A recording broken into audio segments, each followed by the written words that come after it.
Alright, here we go, folks. Or should I say, what's up, motherfuckers?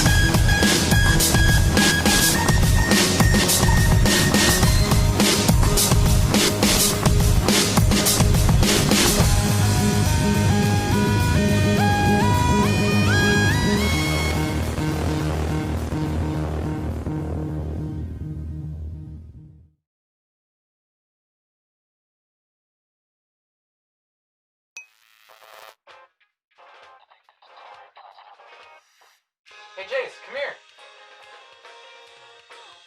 Check this out.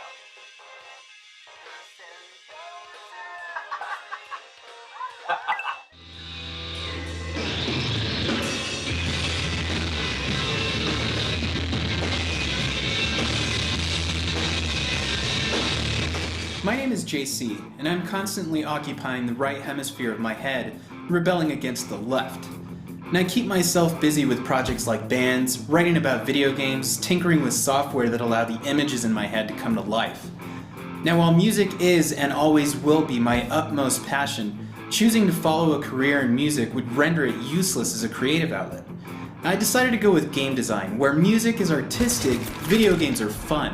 Now think about that for a second. Seriously.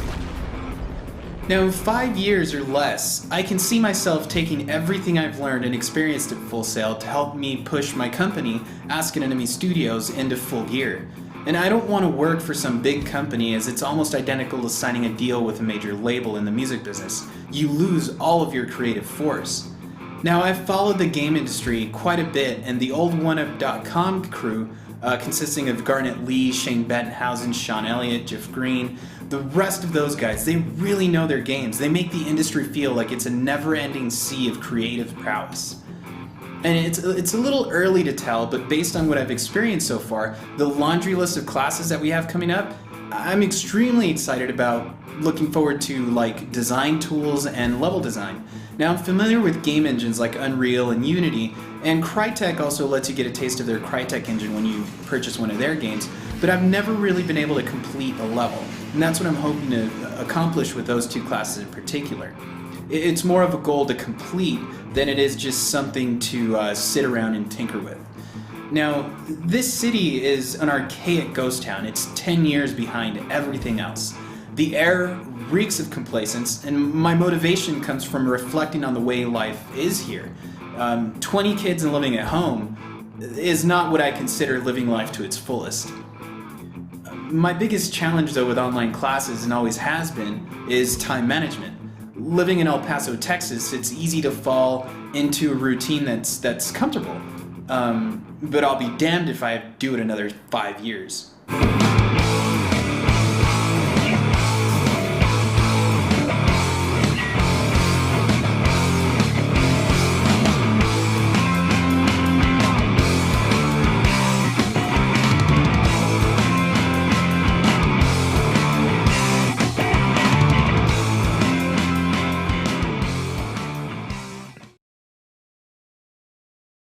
What's up, everybody? Thank you all for stopping by to this panel.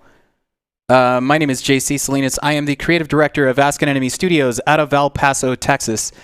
And I made a video game dropping out of game design school. Actually, dropping out of college twice.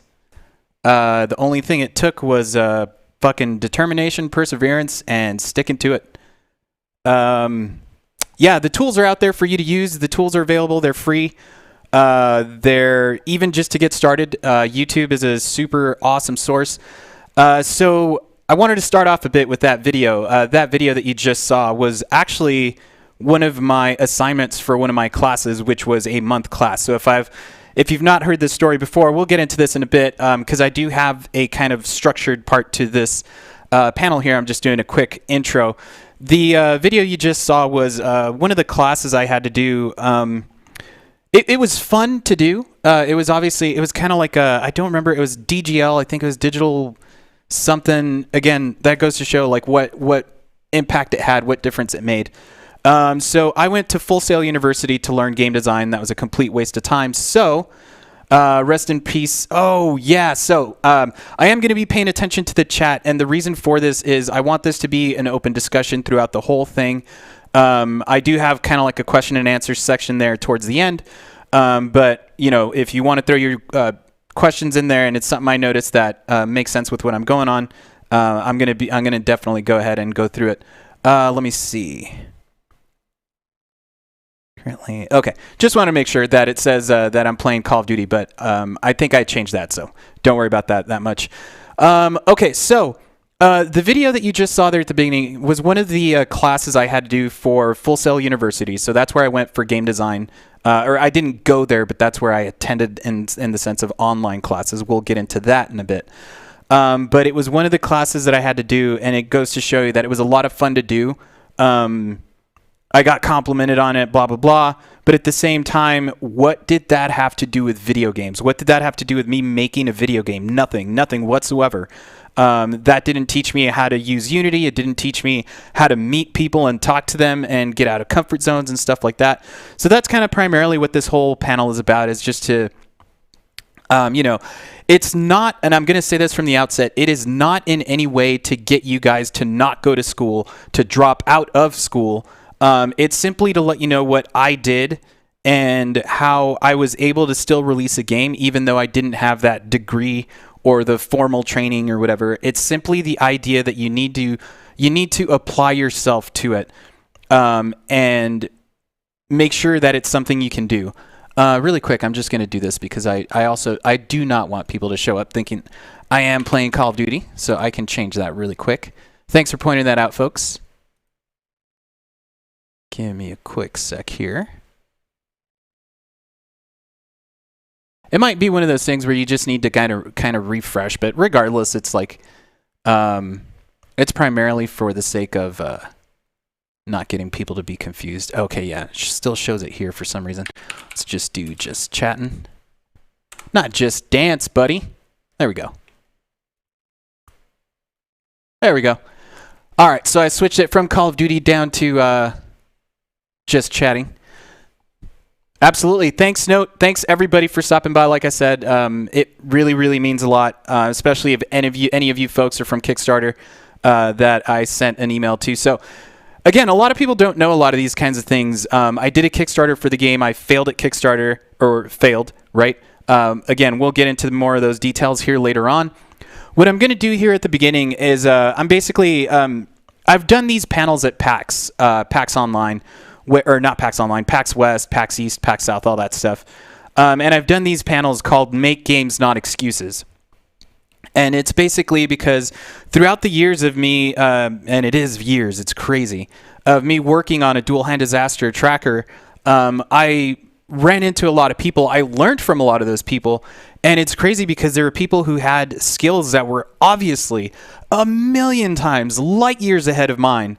And they held them back. They held themselves back for a multitude of reasons. But personally, those weren't reasons that I found valid. I mean, everyone has their own personal reasons, of course, but a lot of those reasons just didn't make sense to me, and it felt like they were putting kind of like, not problems, but like just they were putting these bricks in their paths that they were actually going out of their way to grab and put, to climb over for whatever reason.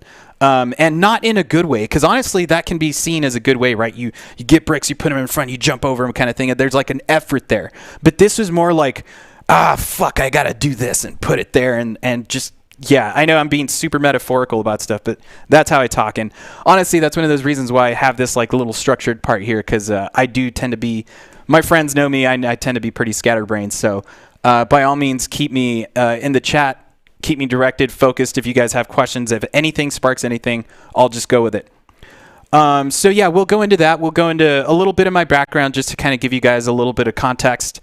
And then also, yeah, I'll just go into some of that context, and then we'll have like questions and answers section there at the end.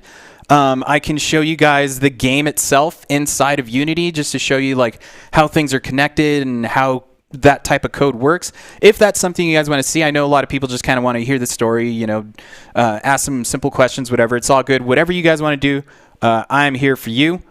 So yeah, let's go ahead and switch on over here to the, I've got a PowerPoint presentation, which is also one of the classes that they taught. So we'll get into that because that's kind of one of the kind of the straw that broke the camel's back type thing that I'm always talking about. So right here, let's go ahead and switch on over to the full screen.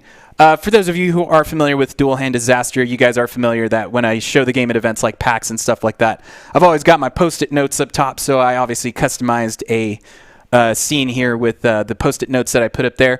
And one of the reasons why I do that is I like for people to see, because I have gotten the people that kind of come up and ask me questions like, why are you putting your failures up like so brightly in front of everyone to see at events like this, And one of my things is because I want to show people, I want to let people know that doing something like making a video game is not easy, because there are a lot of people that want to make video games, but they don't.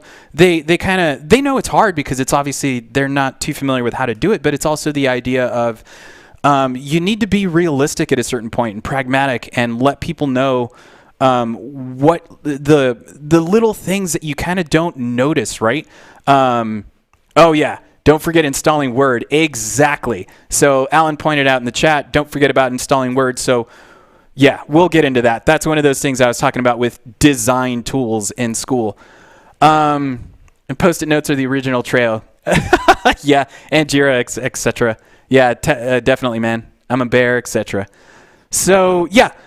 So the title of the normal panels that I do is called Make Games Not Excuses. The reason I took off games here is because even though this panel is about, how I made the game and what I went through, and hopefully this kind of stuff helps you guys kind of, go through some of the, maybe the brick laying that you're putting in front of yourselves. It also applies to anything. It applies to anything. Again, I've always said I'm a musician first and foremost. So the make music, not excuses. Make your room, not excuses. You know what I mean? Like, just focus on something. Give yourself, again, the subtitle there basically is purpose, reason, sacrifice, own your decisions, learn from the consequences, and repeat. That is just essentially what I did. And there are people that are probably going to analyze that and be like, well, what did you sacrifice? Or what? Like, everyone has their interpretation, their view of what sacrifices are to them. So it's just a very personal thing that you personally have to kind of take in and again, take that responsibility for, be willing to own that decision that you made. And again, we will get into this in a bit here. But for now, let's go basically into the quick intro here. My name is JC Salinas. I'm of course, I already said that. I'm the creative director of Ask an Enemy Studios.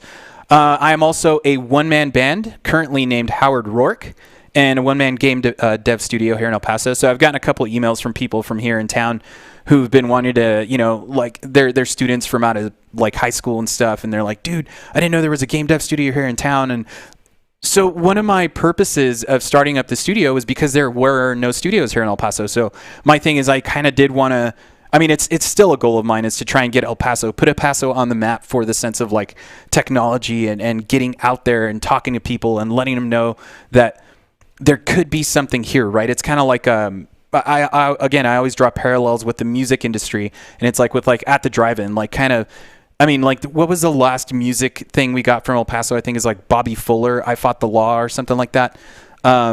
So like, then you go out of town and you hear people know about At the Drive-In, and that's how they know about El Paso or whatever. So that's kind of neat.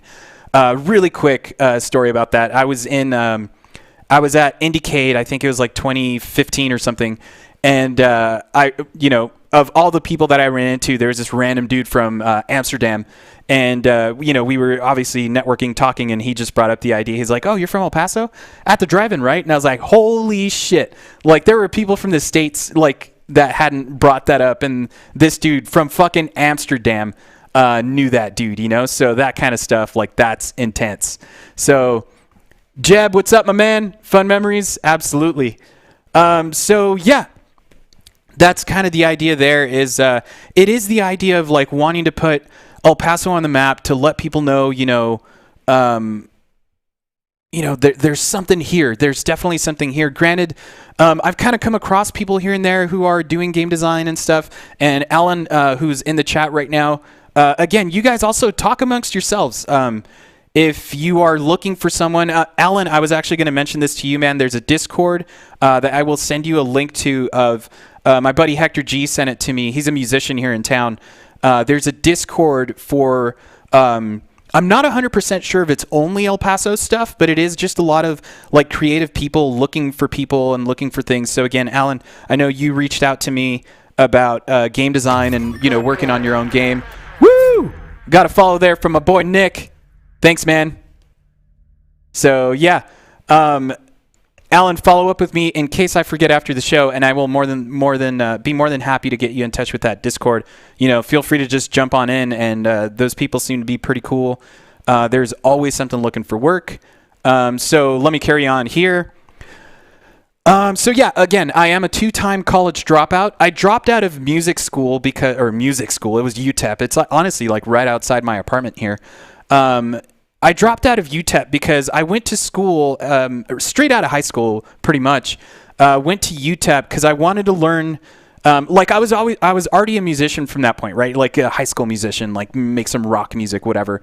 But I wanted to go to college because I figured, okay, well, if I go to school, maybe they'll teach me like music theory and stuff like that, and that was actually really cool. Like I did have a music theory class and stuff like that where I did learn something like about how like chords are structured and how like as with any art kind of school, right? It's not rules. It's more it's more just kind of like guidelines, right? So like I think they give you kind of like guidelines, what most people kind of just expect, but you're always going to have those people that just kind of like bend the rules a little or kind of like crack something here and there, and that's where it just gets super interesting. But the thing is, going to college, depending on how your mindset is or how your work ethic also is, right? Because school is going to give you a helpful framework. Yeah, absolutely.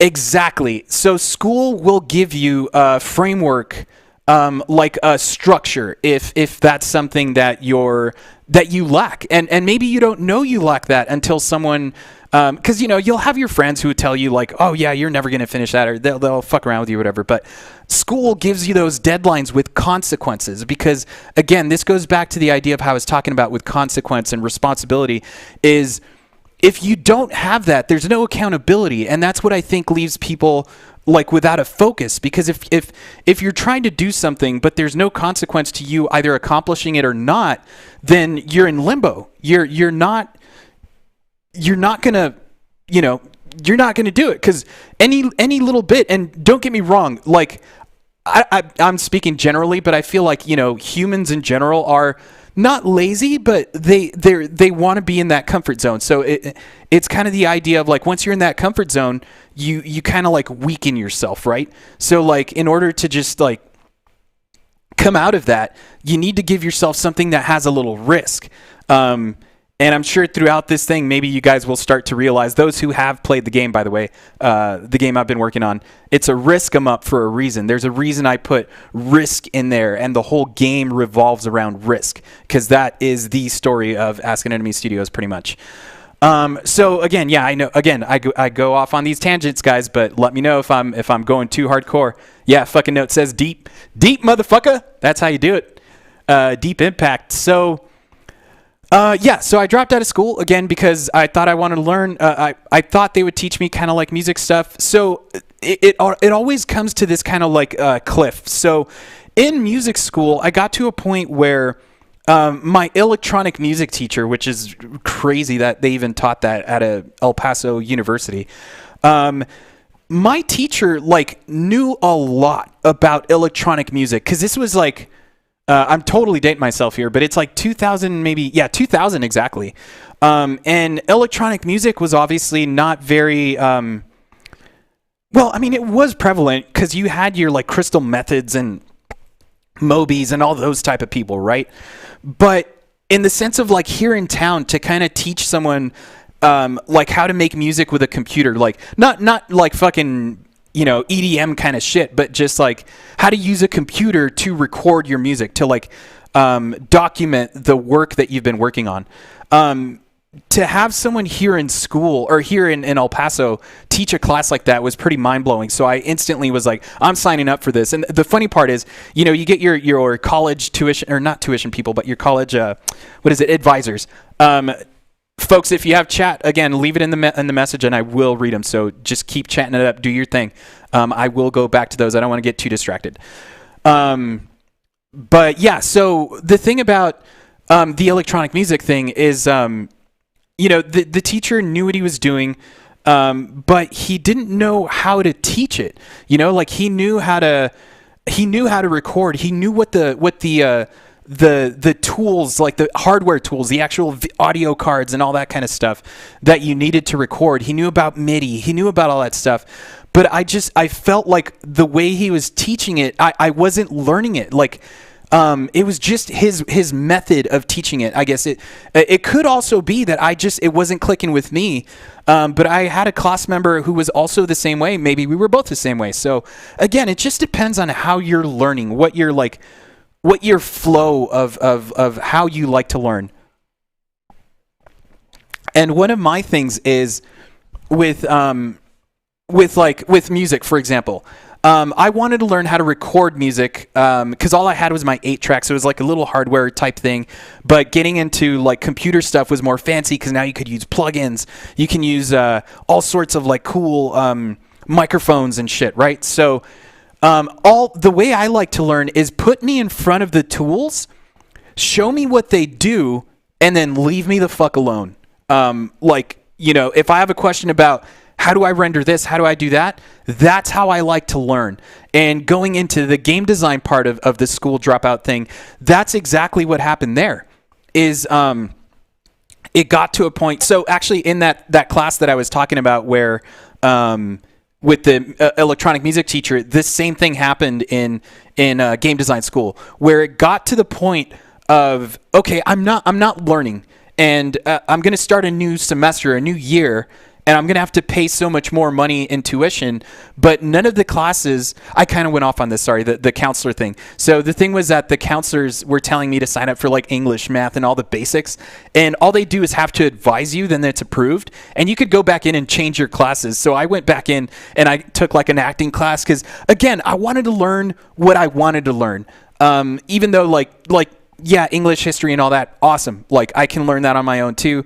I don't mind learning that stuff. It just wasn't my flow at the moment. So I did kind of that stuff, and after that particular semester, that's when I stopped. That's when I was like, okay, this isn't working. And then I just did the band thing. So I went on tour with some bands, did some stuff, and we'll get into that in a bit because that is a little piece of this presentation here that I'm going with. Also, again, this kind of structured entrance here is to let you guys know of the backstory. I do have a day job, and to this day, I still have a day job, and I've been there for about, 18 years or something. It's crazy. I think it might be 17, but anyway, it's a lot.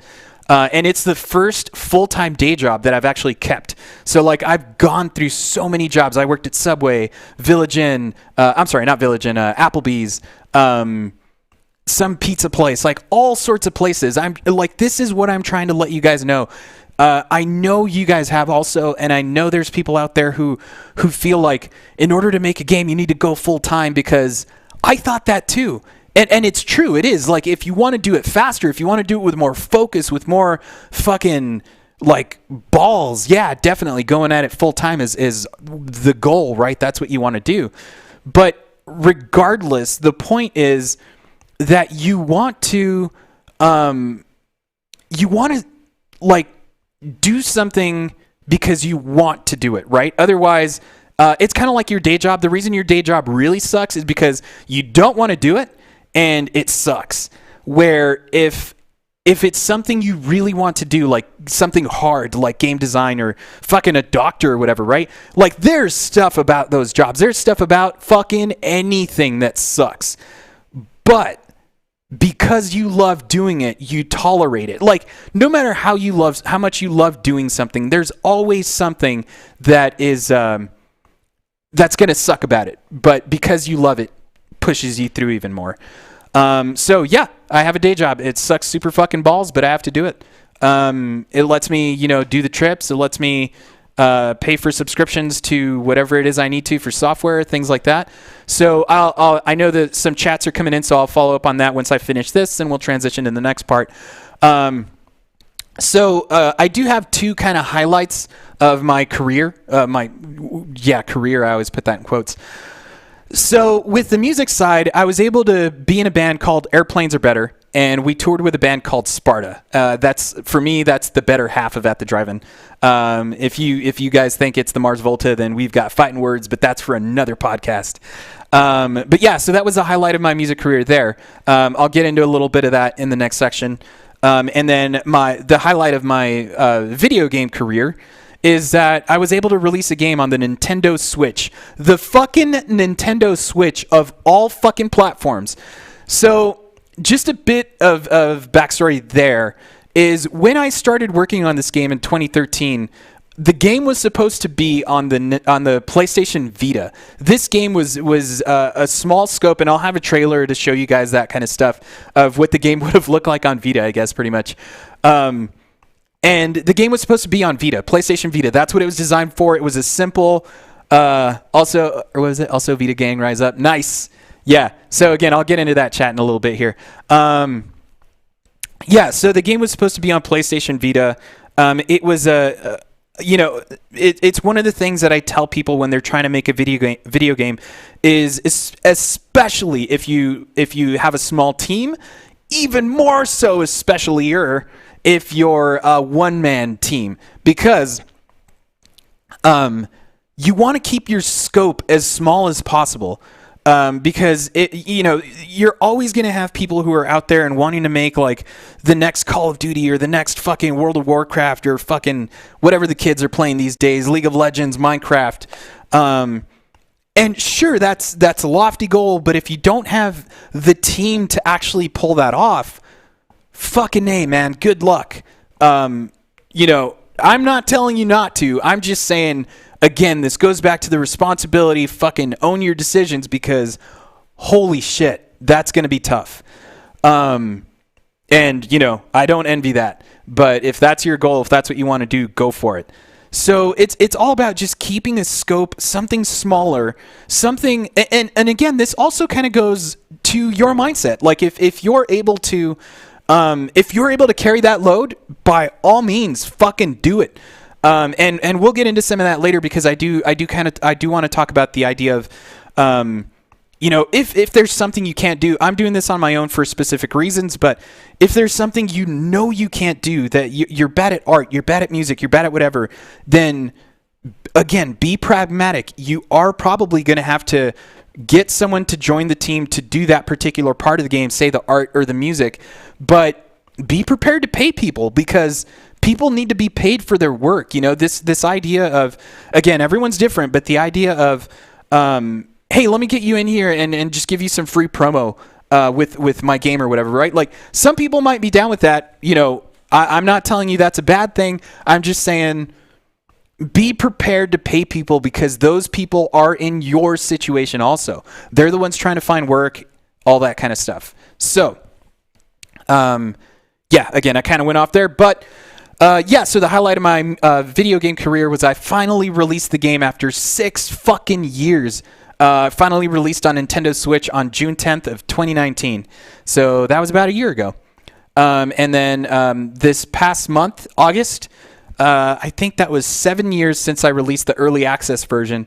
And the early access version on Steam, and this is the funny part, is I told myself then, and this is why you guys got to know this, it's all about scope, keeping yourself focused, but the day job does kind of get in that way, so there goes that. But the idea of the Steam Early Access version, I had told myself that I was going to, I'm not going to be in early access too long. It's just going to be like a year or two. 7 years later, I'm still in early access. And I'm not sure if the picture is popping up here because I wasn't focusing on it. But I finally, thanks to my buddy Legolomaniac, who's on the Discord for the Ask an Enemy Studios Discord, he is... Fuck, man, I owe that guy so much of my fucking blood and soul. He finally helped me get the achievements up and running in the game, and as of yesterday, I unlocked the very first fucking achievement in a dual hand disaster tracker, and that is a achievement in and of itself. So the picture's on the Discord. It might pop up here. I kind of don't remember if I refreshed the photos here, but anyway, yeah, so that's, it's something, it's things that, like, again, this is, let me just go ahead and go into this next page, because it does kind of go into, again, being a musician. So, the idea is that, as a musician, like, I started my first band at the age of 15, and this isn't me as a teenager, though one could argue I'm kind of acting like one. But there's a ton of meat to this section alone, so I'll try and shrink it down as much as possible. And I am reading off of my notes for my previous panels. So again, I'll get into this in a bit. Actually, let me get into the chat here just to make sure I wasn't missing much.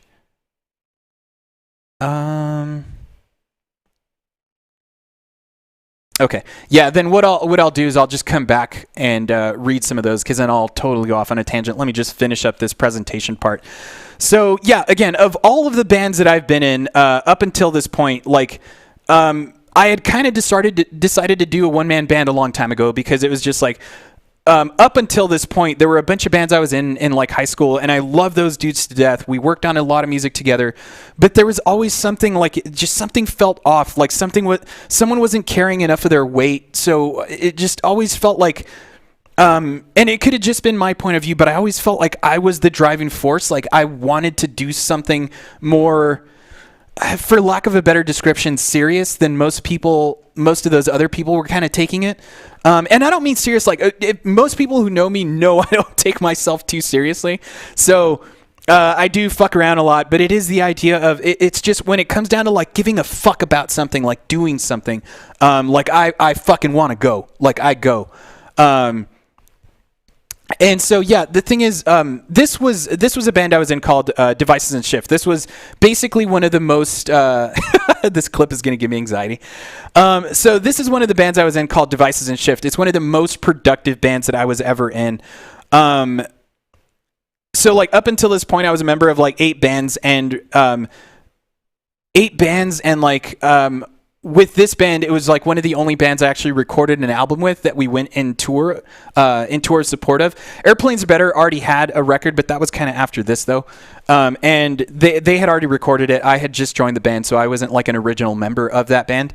So being able to tour with Sparta, that's why I said that was such a highlight, and we'll get into that in a bit, the idea of wasted opportunity. But yeah, so it basically came down to being in a band and becoming like, again, a one-man band. So it's like 2-band or not 2-band, because I'm only one dude, and is that really a band? So yeah, so Cal says, imagine filming that mess every day in El Paso. Because yeah, Cal's the one who primarily filmed a lot of the videos I have of the band. But yeah, so let me just really quick see what slide we are. Yeah, okay, cool. So here with this band, for example, let me see. Yeah, so again, there's a lot of details in this. I don't necessarily want to... Alan, thank you so much for subscribing there, my man. Much respect. So basically, I'm going to leave you guys with just a dumbass analogy that I made for this particular band that I wrote, because this was a fucking band. And again, it just... band members, just something about, maybe they lost faith in the band itself or whatever. I don't know. But a description that I wrote for this band on my website, get of this what you will, right? So I basically posted, I led the horse to water, but destroyed its legs in the process. I immediately realized that the beast had its heart set on wine, as where I just wanted to hydrate. By that point, I dove in headfirst and never looked back. I never found out if it survived or if it died of dehydration. But one thing is certain, I sure do miss that horse. So take of that what you will. But it's basically the idea that like I wanted, there were things you kind of have to sacrifice to there aren't always going to be 50 people at your show, or fucking 10 people for that matter at your show.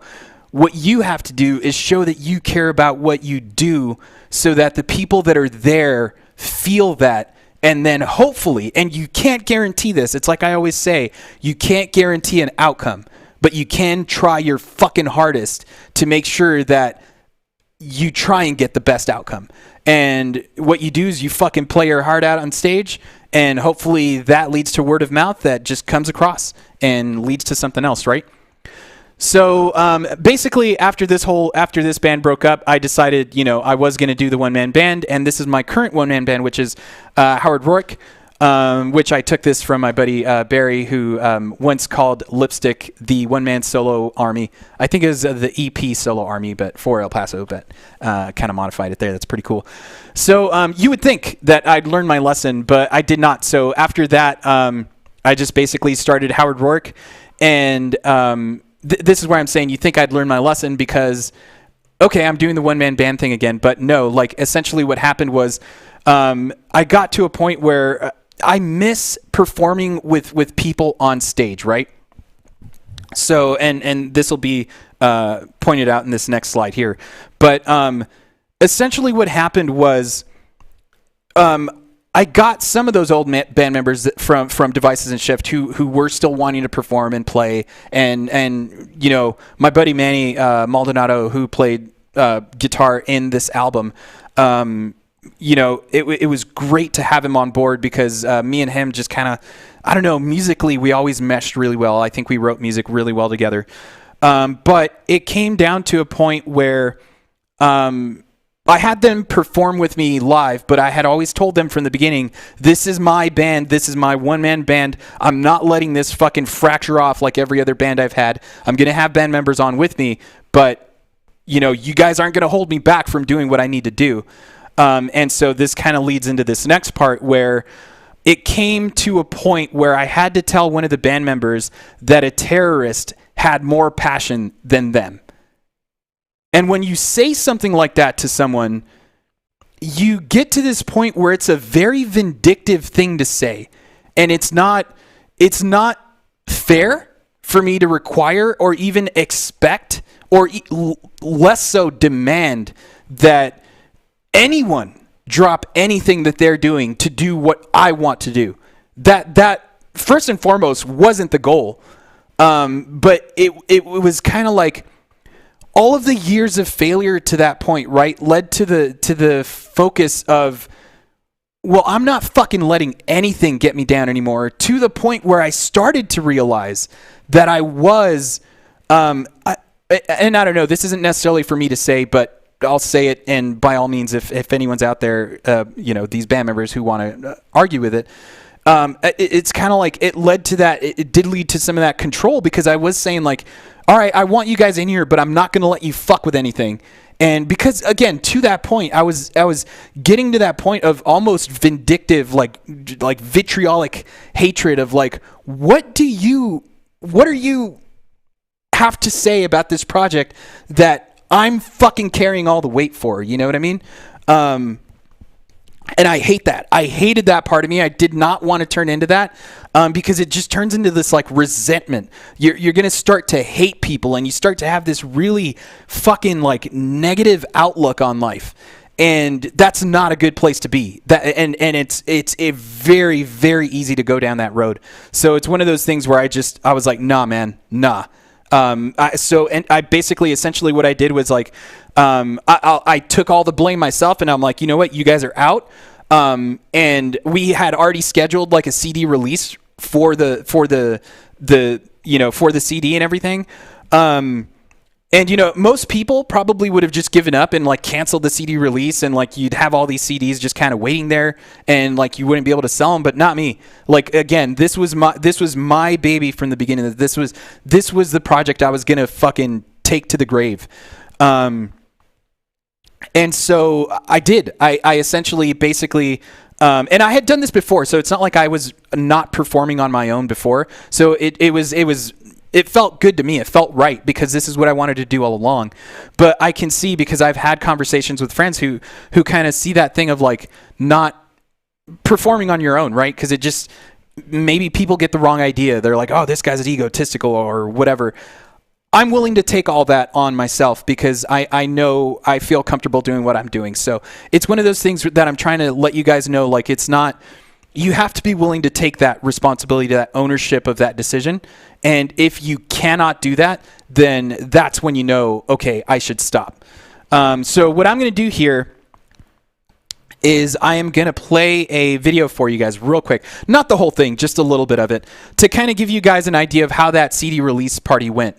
And it's just, I'm just going to play the first half of like the song, just like the little intro part. So you guys get to see like how I do the one-man band thing. So I basically like, I perform all the songs myself with like backing tracks, and then there's songs where like I'll be playing guitar, but then I'll switch to drums in the middle of a song sometimes.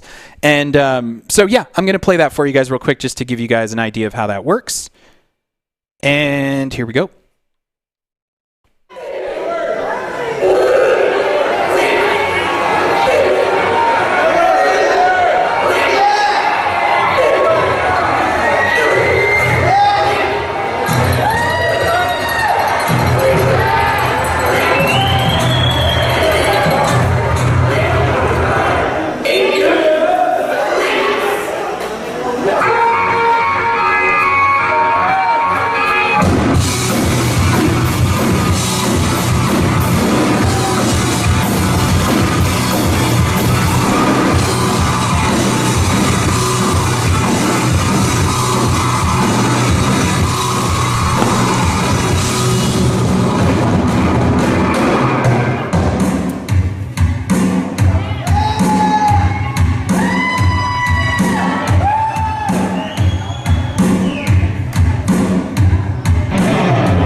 So yeah, if you guys want to see the rest of that, you could obviously just go to my YouTube. I don't want to spend too much time on that, but I wanted to give you guys an idea of how I do a one-man band thing where I just kind of flip back and forth. I did notice the chat. Kel was saying drummer JC is my favorite, which she's always told me, which I think is funny. Oh, Charles, thanks, man. So my boy Charles also said he was one of the best drummers I've ever had a pleasure of playing with. Thanks, man. Sincerely. That means a lot. So the purpose of this particular section that I was talking about with you guys was to tell you about how focus and sacrifice. So again, it's the idea of like you sacrifice a lot to perform a show like that. And it's like setup time, energy, fucking like a lot. You do a lot and you do it because you want to, and it fucking sucks like having to carry all that shit in yourself, even though like, you know, usually I have friends who show up to the shows, and my cousin Julio, who's always hardcore and like, you know, helps me load stuff on stage, but you deal with that stuff because it's something you fucking want to do 100,000 fucking %. Like there's no other way to put it. And again, your day job sucks. Whatever it is you think sucks because it sucks, and everything else makes it suck even more. But, you know, like even the day job, like you could still look at the positive aspect of, well, I'm getting paid for this, you know? Sure, it sucks 8 hours of my day, and I can't necessarily do anything, but there are pros and cons to everything. It just all depends on what you are, what your focus is and stuff. So, yeah, so basically, again, what this goes with in terms of focus is that I lacked focus. As much as I wanted to, like, and just kind of, it's a thing of like maybe looking back in time, you know, it makes me feel like I could have done more to push myself to just say, I accomplished so much more on my own, in terms of just recording albums and kind of like would I have been happier type thing, right? So this is what I'm trying to let you guys know is that like someone mentioned this to me once at like a panel or something at PAX, if I remember correctly. It was the idea of like, dude, you're badass. I can't believe you're making a game, and like they only, which isn't a bad thing, right? They only kind of see the good side. They see you at a show. They see you being super energetic. They see you being like into what you want to do. And they don't see the side of you that's at home and like punching screens and fucking screaming at the top of your lungs. And like, it's those moments where I'm just kind of like, I pause and I just look up and say, Jesus, what would John Wick do? You know? It's like, he'd fucking go for it, man. He'd go for it. He would not fucking stop. It's like there's a quote that he said where it was kind of like at the end of John Wick 2. And this is super stupid. I know I always bring up this John Wick stuff, but it's the idea of like, you know, he says the idea of like, you know, if they're coming for me, like tell them I'll kill them. I'll kill them all. It just shows that he fucking owned that decision of being like removed from that group that he was part of, this like group that and this is the twist of everything, is that group that he turned on had so much respect for him that even while they're fucking fighting him, they're like, we're gonna die to John Wick and we're fucking proud of this moment, you know? Like, yeah, there's a reason the John Wick movies like fucking click with me so well, specifically part 2. But anyway, I digress. So again, focus, sacrifice, that was kind of the idea, right? Is the idea of like, I could have stayed focused and I could have possibly accomplished, for whatever the sake of that word means, something as a musician. But it kind of got to a point, I think, where, like I said, the idea of like, I still had some of that, like, hatred is a harsh word, but it was like a borderline getting there moment that I fucking just hated, absolutely hated. But then what happened was, I did that whole thing, and then I had gone to E3 that same year too, because at E3, this is a whole other part of the story, but I'm not going to go into that because the one thing I will say is I owe a lot to a buddy of mine named Ruben Zavala, who is just no longer with us. But I am going to explain just this one little part here, because I think this is the most important part. So, I met this guy through a friend of mine who he didn't know me. This guy Ruben did not know me. My friend Farouk was the one who introduced me to him one day at a bar at a bar here in town. And he just, introduced me as like, hey, this is my friend Ruben. He likes video games too. You guys should talk. And we did. We started talking about fucking Assassin's Creed and all sorts of other bullshit. And so he brought up the idea, again, we were at a bar, we had a couple drinks, and so he mentions, you ever gone to E3? And I'm like, no, not at all. He's like, you ever want to go? I'm like, of course, who the hell wouldn't, right? And so he asked, right? He's like, well, I'll get you in this year, man. Let me know, because this was, I think, somewhere like in January.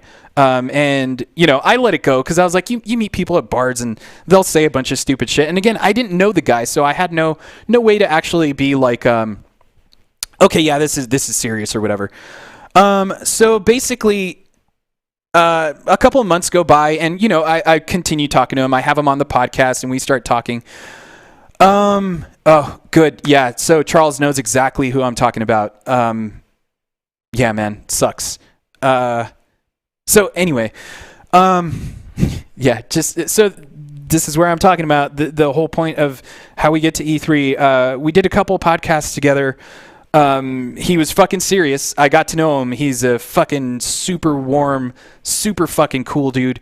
And he got me into the E3 as some like Spanish radio station or something that was from here in town. So yeah, that year we went to E3. Here's the thing. That year happened to be 2013.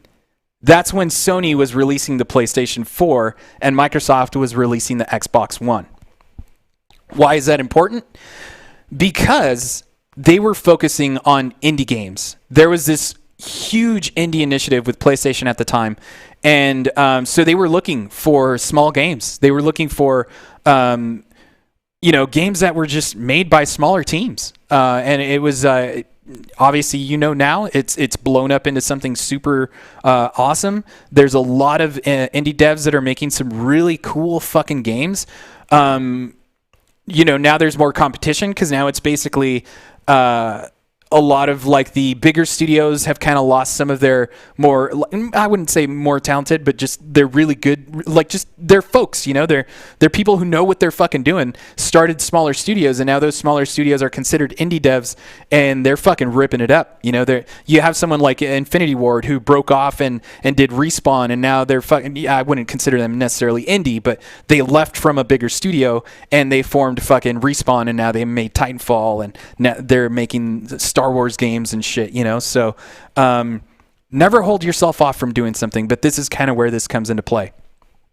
So so this was E3 2013. Again, some of this, there is an episode that I did with my buddy Ruben that first night at the Fig. That was kind of like the last podcast we did. That night that we recorded that episode, we were at the Fig. We were just hanging out, man, because I told him, he's like, all right, man, so where do you want to go, like, after the show and just kind of hang out? And I was like, the Fig, the fucking Fig, because as I explained in that intro video that I did for Full Sail, I knew that all of these people, like Shane Bettenhausen, Garnet Lee, all the one-up people, all the Giant Bomb type people, well, Giant Bomb at the time was actually doing their, like, they were doing their kind of like their shows in separate areas. But regardless, my point is, all of these journalists that I had followed through the time of, like, before even considering making a video game, were the people that I wanted to meet. I wanted to talk to them because they were the ones who would talk about video games like it was water, like they needed it to survive. And so, yeah, like we went there, we filmed that episode, and then that was it. So like it was kind of like, it was a way to just kind of like remove nerves. Like if you go and watch that video, you'll kind of notice I'm kind of like fidgeting and just kind of like trying to do my thing. And it's edited. It's highly edited because there were too many ums and ahs and like whatever. But I mean that, that comes with the territory. So anyway, yeah, so we're sitting there just fucking talking, drinking like fucking vodka tonics.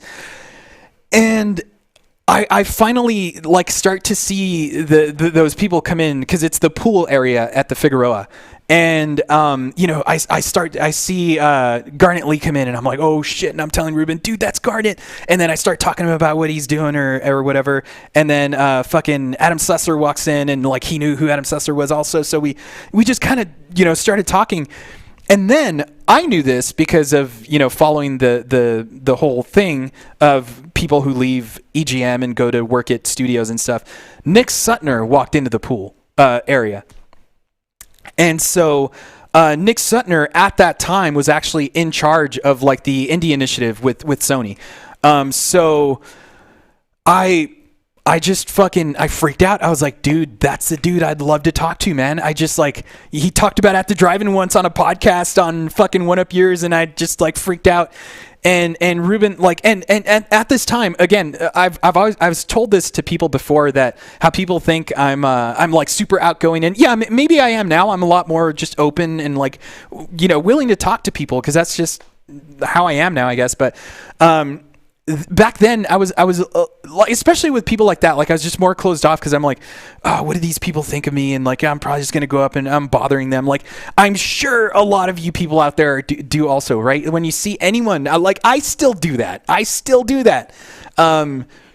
But it really was a moment of Ruben just sitting there and looking at me. And there was this look that he gave me that he's like, dude, and he actually said this, but he said, dude, if you don't get up now, you're probably going to regret it. Even if it's tomorrow, it's probably going to ruin your day. Just get up, just go talk to them. He's just a dude, man. And it really is. It's one of those things. It's like, that's all it is. So I did. I got up, had my fucking notepad with me with some sketches of just fucking random gameplay notes that I had and shit like that. And honestly, I don't remember 100%, but I could have sworn I had gameplay to show him also because I don't know. I was in the moment. I could have probably flipped out. Maybe he just heard one word and that was the thing. But anyway, my point is I started talking to him. He was super fucking cool from the beginning. So again, this is one of those things. If you guys see someone that you admire, respect, go up and talk to him, and you'll immediately know, right, whether it was worth this dude's an asshole, this dude's not an asshole, or whatever. So anyway, I just wanted to flip that so that it doesn't go black. So anyway, because once you go black, you never go back. So yeah, I basically just was talking to him, was like, dude, so how's the Sony thing going? And I don't even honestly remember what my first words were. It was probably something really fucking stupid, but by however, maybe the middle of it, it was just natural. I was talking to this dude about my game design. I was talking about how I dropped out of game design school because it was a waste of time. And then I finally just, talk to him about, what would it take to put this game on Vita and stuff like that. And he essentially just said, hey man, you're at the right place at the right time. We're looking for games. How about, once you get home, just follow up with me, gave me his card and, send me a little pitch deck type thing. And yeah, we'll start describing stuff. We'll start figuring stuff out or whatever. And, I was in that heat of the moment thing. So I was kind of like, oh, this is cool. And then as the days went by, E3 kind of went through, it made my E3. So I met a bunch of those people and had them actually sign one of my Bill Modron kind of one-up prints that I have here up on my wall. All of the one-up dudes signed it, which is super cool. So that was my E3. That was fucking rad. Then I come home, find out the thing about Ruben, and again, I'd really like to share this part, but I can't. Maybe someday, but there's a reason that thing strikes a chord with me so much that it was that shifting pinnacle for me that just kind of got me out of that comfort zone and said, fuck it, dude. Whatever you second guess yourself on, just fucking do it. It's kind of like George Costanza, right? I think it's I don't remember what it was. It's kind of like that whole opposite day thing. But yeah, that was it. That was that one point that just sparked that, get the fuck out of your comfort zone, man. So essentially, yeah, I got back home. Immediately followed up with him, and let me know if I'm going into too many details here, because these are the things that I think people would like to know about the ups and downs of game design, and maybe even my personal ups and downs of like, knowing that how I'm always talking about how it's gonna punch you in the gut and bring you down. Because so after having that conversation with Nick and coming home and following up with him and getting the process started, like that's when I started Ask an Enemy Studios. So that's when I legitimately started it with like going the legal route. And I have to thank my girlfriend's mom who basically fronted me the money to do it that day. And luckily, like I said, you have a day job, you could pay it back. You work out all sorts of things like that. So that's how I did that. I got the company legitimized as of August 1st, 2013, if I remember correctly. And Ask an Enemy Studios was a legit fucking company, which is a requirement for you to do things with Sony. So for anyone who's out there who wants to make video games with Sony, you will be required to have an LLC or some kind of a corporation. Awesome note. Thanks. Yeah, so again, drop those in the notes. I know I'm going off on a lot of stuff, but I'll go through all your guys' comments here. If you want to point stuff out and repeat it, also, by all means, feel free to do that. Does this mostly apply to other platforms too? So that's a good question. No, thanks for asking, man. No. So this is one of the other things, and this is kind of one of those downfalls, like a massive one that I had of the many, was Sony also requires, and I don't know. Okay, it might be under NDA, so I'm not going to share the details of this, but they do require another internet type thing that is not difficult to do, but it is a requirement that you need, and in order to achieve that, you need a business class internet. So at the time, I couldn't do it. I couldn't find a company who would do it, and it basically came down to getting a business class account with like fucking Time Warner at the time, and I just couldn't do it. I couldn't afford it. It was way too much at the time. It was just like, is this even worth it? Is this like, I don't even know what I'm doing. I don't even know how to make a game yet. Like, I had the version in GameMaker, which I will show you guys in just a tad. But this is going to be a monthly payment that I have to pay every month just so that I can put the game on a PlayStation Vita. Why don't I just release the game on Steam, right? And so the thing is, and it might sound like I'm kind of beating down on Sony a little. I don't know if it is, but I'm not. I'm just saying these are these requirements that were required of them. Microsoft and Nintendo, they have their different things. Nintendo just takes for fucking ever. So this kind of goes into the idea of what I was talking about with starting on the Vita, but the game's not out on Vita. It's out on Nintendo Switch, which was a platform that didn't even exist when I started working on the game, right? So this is where I'm talking about how long it takes you to get from one end to the other. And again, it goes back to sacrifice and patience more than anything. And most of my friends who know me know that patience is not necessarily a what is the right word? A virtue of mine. I don't know if that's the right word, but anyway, patience. Patience is hardcore, man. So where was I going with that? The idea of so the requirements. And I got an email from Sony saying, okay, well, if you can't meet these requirements, then sorry, man. These are strict. These are maybe like some of the things that we just have to, like game design.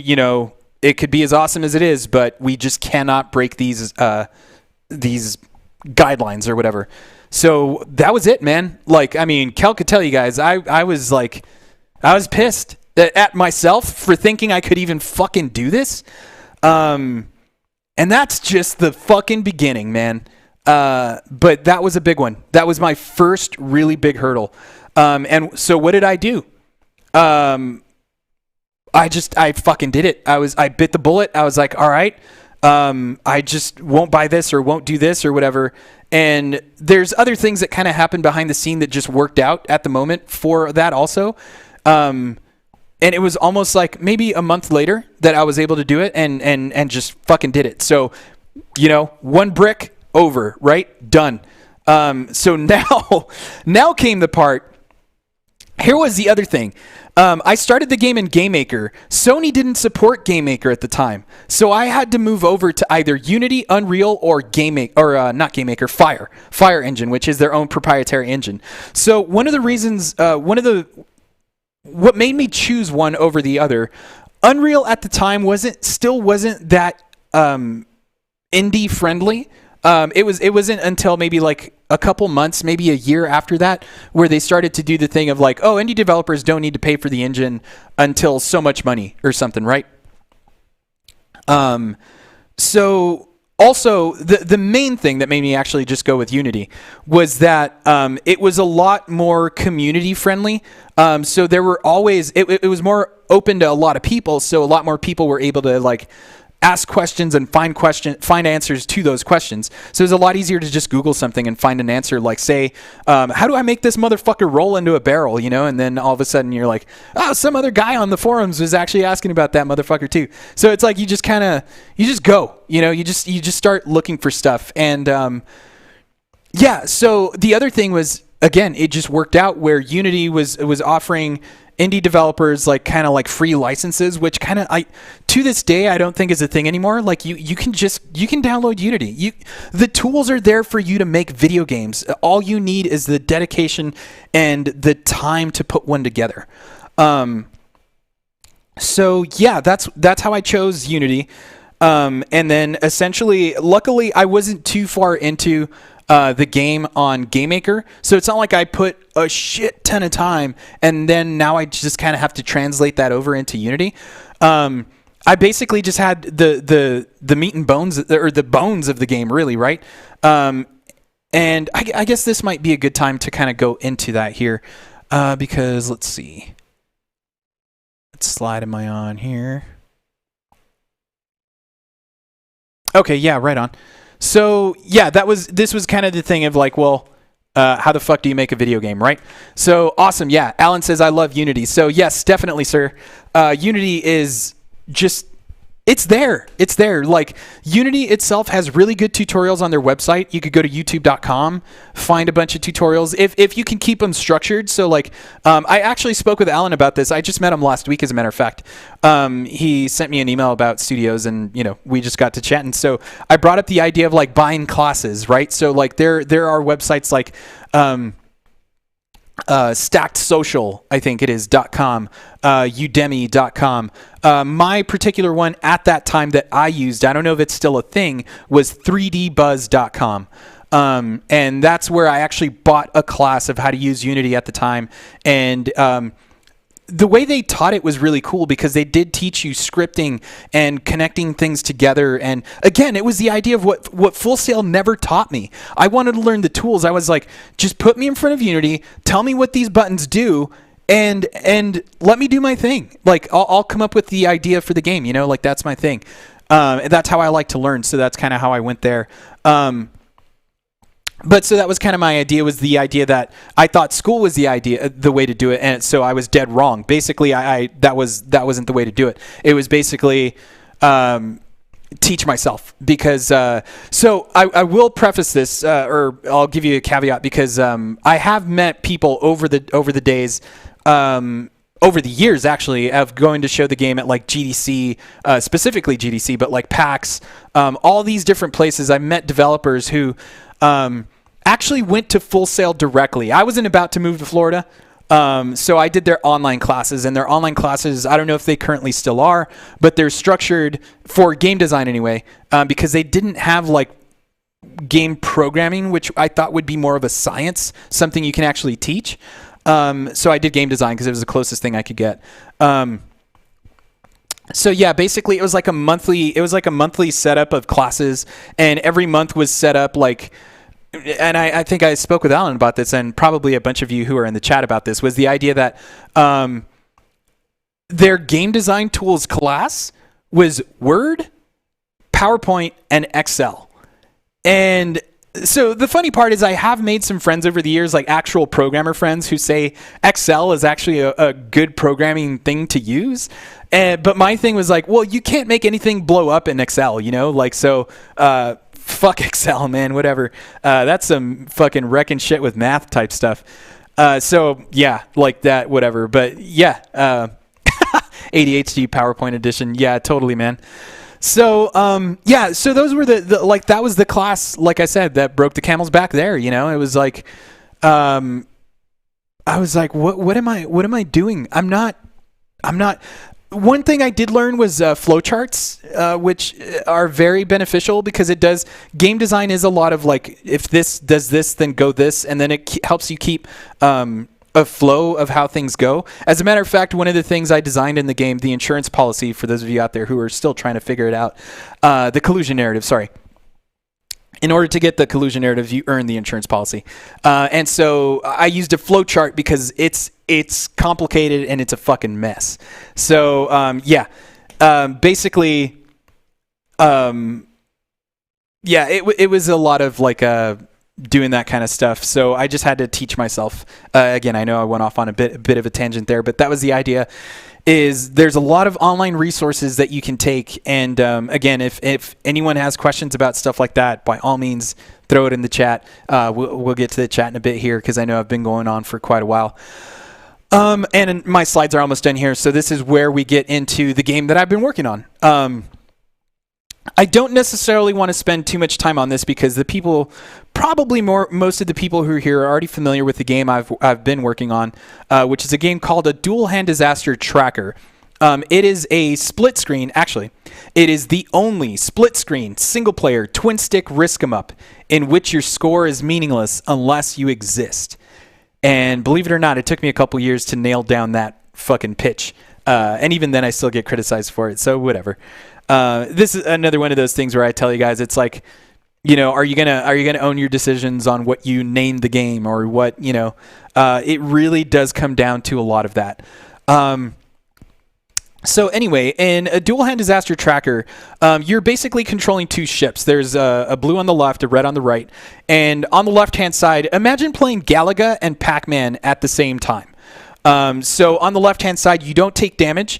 All you're worried about is killing enemies as they come down on you, and you're just, you know, trying to clear them out like in Galaga, trying to keep them from entering the right side. On the right-hand side, you're recovering resources that will multiply the points that you're earning on the left side. So doing something on the other does affect the other. But the devil's in the details. So, and there are a lot of details, which leads to kind of one of the... how would you say, yeah, I'll go ahead and move over to this. There we go. So, yeah, the devil's in the details in the sense of there's a lot of different mechanics that you can take advantage of, like doing something over here. For example, on the right side, when you're recovering a resource, you can forget about this side. You don't take damage so that you can look over here, make sure you're shooting something, and then once you pick that up, you can move to the next and move to the next, and you're kind of like always in motion. And then every 4 minutes, just to keep players on their toes, there's a Russian firewall that will start to cave in on you. And as it caves in on you, you have to do a certain thing. You go to the center of the map, blow off a BFP, pushes the walls away. I know, again, this totally sounds complicated, but that's the game. You know, that's what I made. I'll play a trailer here for you. This particular trailer that I'm going to play, or video, is called TLDR. It's one of the videos on the website, or on the YouTube website, on the YouTube, that is... it stands for Too Long Didn't Read, because it's basically just supposed to kind of show the progress of the game, and all the time took me 8 tries to figure out how to deal with the Russian firewall. Awesome.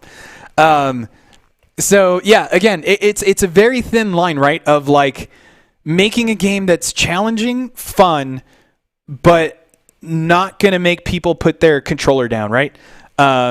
It do be like that. So yeah, let me go through this video. Most of you might have already seen it, but just I'm gonna kind of like cut through a little bit of it here and just kind of pause on things so I can show you guys kind of how this video plays out. So Let me play it here. I'm going to be pausing it. And yeah, hopefully you guys can still hear me here. And let me turn it down because it might be a little loud. All right, let me know in the chat if you can hear me. Okay, cool. Thanks, Note. Just want to make sure. So yeah, basically that was the some of the backstory that I told you guys there. This is what the game looked like in Game Maker. So I'm pausing it there so you guys can see. But if you've played the game, and again, I'll play a proper trailer for the game so you guys get to see what the actual gameplay is. Or actually, we're going to go through it here anyway. But here's the idea. You know, you've got your kind of Galaga style thing. Obviously, this is super early, so you get to see that the gas tanks or whatever they were supposed to be, you're shooting them to kind of clear them out of the way. And this isn't a very long video clip, so it's not like it's going to show you what happens. But let me see. I'll play a bit of it there. Yeah. So you're basically just clearing out. As you clear out these gray canisters on the left-hand side, more of these asteroids start to pop up on the right. So the very, very basic idea from the beginning was basically clear out stuff on the left, avoid stuff on the right, stay alive as long as possible. And that was going to be my bite-sized game. And to be honest with you guys, I'm still kind of considering releasing this as like a Dual Hand Disaster classic. Like I can polish it up a little. I don't want to put too much work into it because obviously games, they take forever, man. As much as you think, oh, I'm just going to do this here. Fuck no. Like, you'll start to add stuff that you didn't even expect to. So it's definitely a can of worms I'm not necessarily willing to open just yet. Yeah, but it's something I'm 100% open to doing. So yeah, but the artwork, this is one of the things I want to stress. This is the idea that I was talking about with kind of like owning your decisions, right? So I'm not very good at art. I'm not very good at drawing stuff out. My brother was really good about this stuff. But again, this is the idea of where do you want to add someone?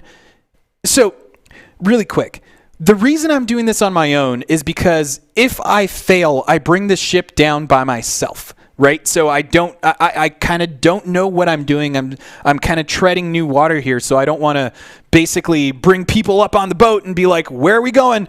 I don't know. Let's just fucking roll.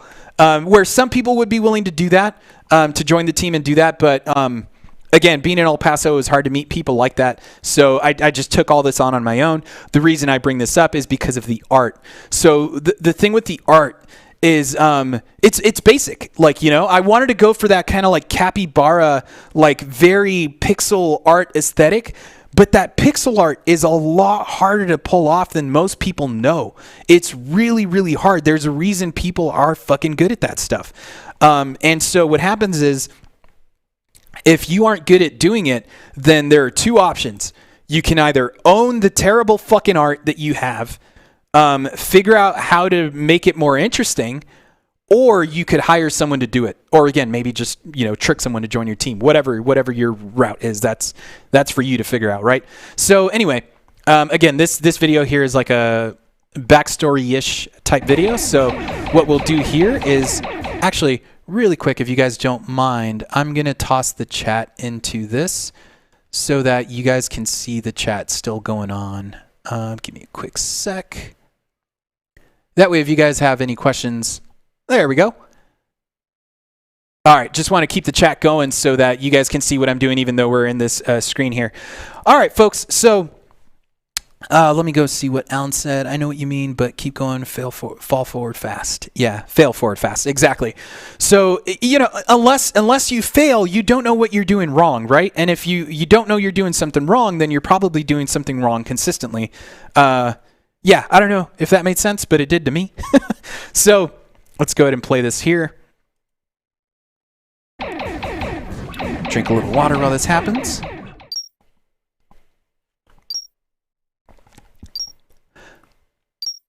So really quick, I'm going to leave it on here just because in 2014 is when I went to GDC.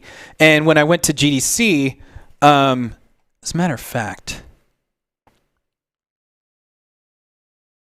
let me switch this over just so you guys can... Or no, this is fine. Yeah, I'll just leave it there. So in 2014 is when I went to my first GDC. And when I went to GDC is when I met my buddy Zach Aikman, who now works at, or worked at the time also, but 17-Bit Studios, who worked on Galaxy. And before that, the studio worked on, he wasn't at the studio at the time, but they were working on like Skulls of the Shogun and games like that. And people in that team used to work at EA, and Jake Kasdal, for example, used to work at EA and worked on games like LMNO and the unreleased, of course, LMNO, and games like Space Channel 5 and stuff like that. So there's some pedigree there for sure. But so I met my friend Zach, who I'm like fucking beyond ecstatic that I can even call him a friend. But my buddy Zach, yeah, he's someone who I learned a lot from. He was super warm and just like accepting of my inability to fucking make a game, but my total fucking yearn to want to learn. So I met him, learned a lot from him. So yeah, that was 2014 in a nutshell. And obviously I could go into way more details about that. But so here's the thing. I was able to show this game at E3 in 2015 due to the IndieCade Show and Tell showcase, which is basically, hey, we're looking for games to show for like 2 hours on the show floor. Submit your game and see if it's accepted. And lo and behold, I got a spot. And to be honest with you, this is the funny part: is we were actually driving down the street. I forgot exactly where we were going, but we were driving down Mesa. I got an email.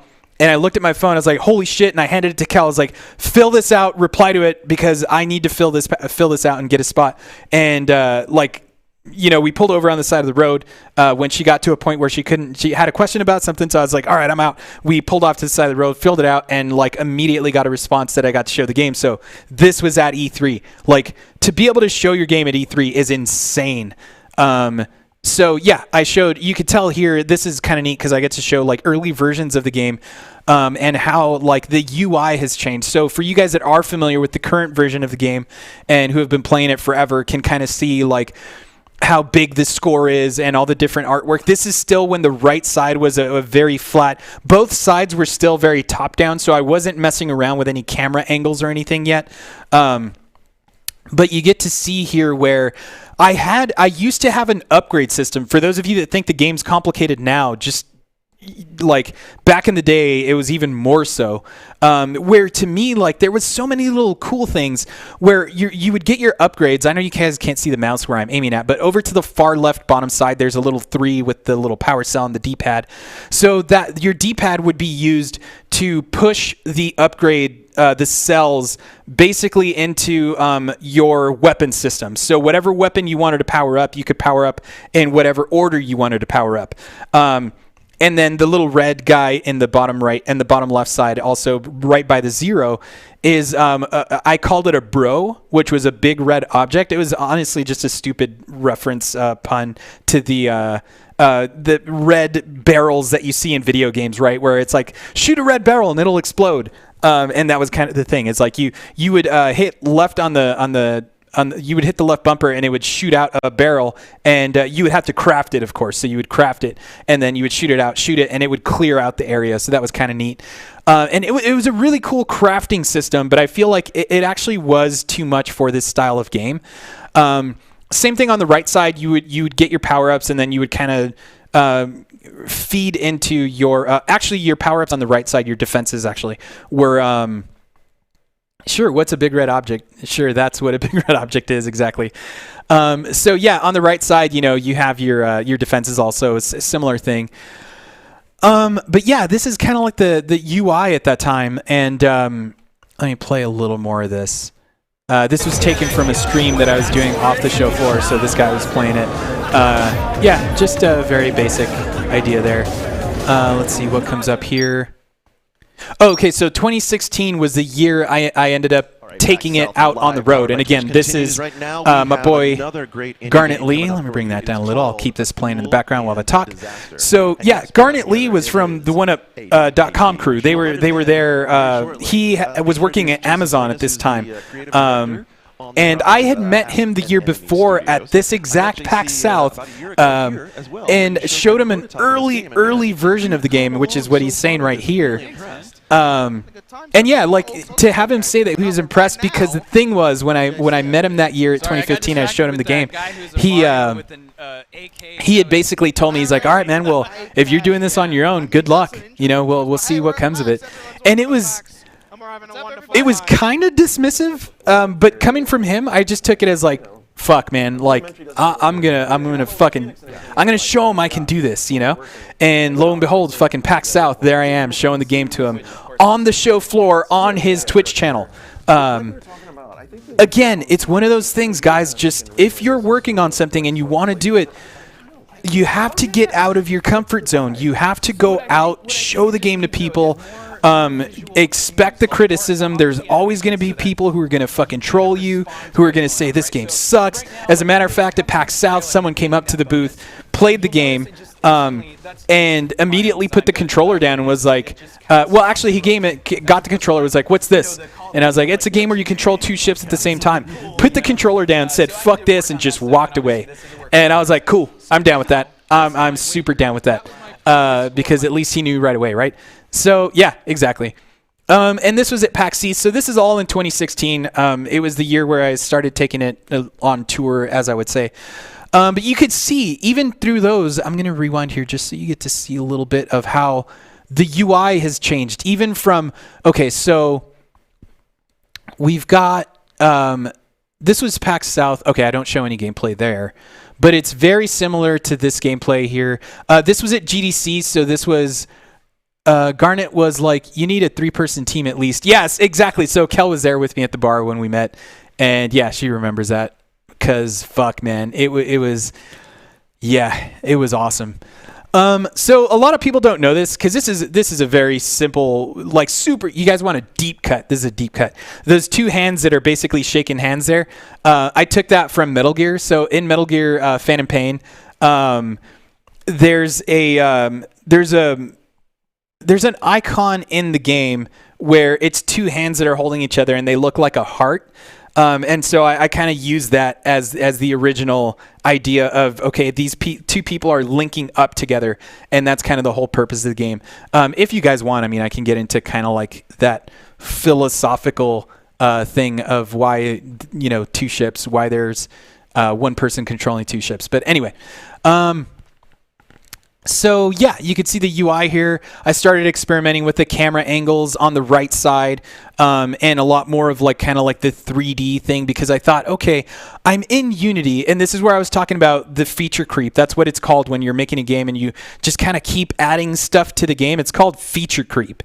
And if you can't focus on, you can't control that, it'll lead you down. Yeah, I don't know if it's dark road is the right word, but it does definitely lead you down a path that you will probably never find yourself out of if you cannot control it.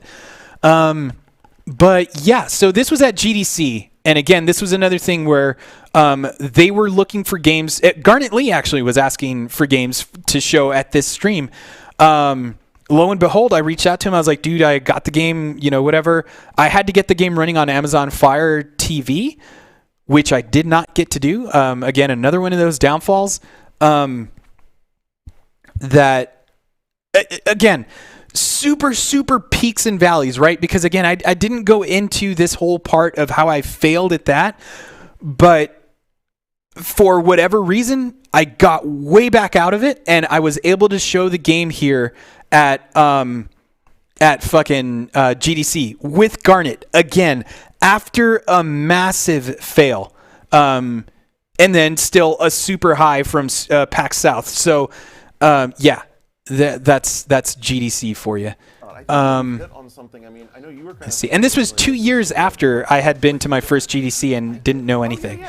And I am glossing over a lot of details, guys, because like I said, I don't want to take up too much of your time. But yeah, so here's where I'm talking about just adding some more feedback to the visceralness of this getting hit by a fireball, and when you upgrade your level system. All that kind of stuff is stuff that I wanted to work on over. You can see the animation is very, very simplistic. So I need to work on that stuff, and obviously this. And then let's see. Let's keep going here a little. Okay, that was PAX West, PAX East. Sorry. And this was when I added a wager system to the game, which I'm not even going to describe that, but this is what I was saying. There's so many mechanics and things that you'll add to the game that you just end up taking out. So don't be afraid of throwing something into the game. The only thing you want to do, Alan, yeah, I've yet to go to my first GDC. Well, obviously now because of the times, it's probably going to be a little harder. The online thing does not cut it. It really is. If you can go to GDC and, do it in person, obviously that's always a hell of a lot better. Let me see here real quick. I'm going to do something. Okay, there it is. I'm going to go ahead and switch this out with the videos. That way I can, keep showing videos, but keep it on this other view. Give me a sec, guys. Yeah. All right, cool. So I can keep it here and just kind of still talk to you guys at the same time. So yeah, basically, I would strongly recommend, dude, if once we get out of this whole mess and it's all continuing to do again, if you can, GDC was actually the first event I went to that it was definitely a lot of money. And I essentially what I did was I used all of my income tax. I borrowed money from my 401k because I'm a fucking grown up apparently.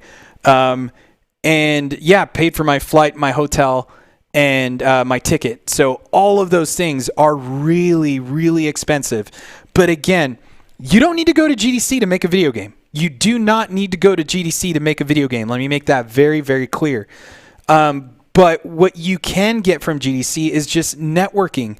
And that's something that a lot of people can benefit from. And even, again, for the idea of getting out of your comfort zone, because that's one of those things that and again, Kel could talk about this, because that's the idea, is that was the one event where I started, it was E3 was the one where I got out of the comfort zone. And then GDC was where I was like, all right, I'm going to keep doing this. And I put myself in situations where I normally would not have. I would have just been like, oh, that would have been cool to do. And then I just didn't. It would have led, I'm sure I would have regretted it. Just like Ruben said, I would have regretted it. Just to go back a bit to the 17-bit thing that I was talking about earlier, and take off chat here. There we go.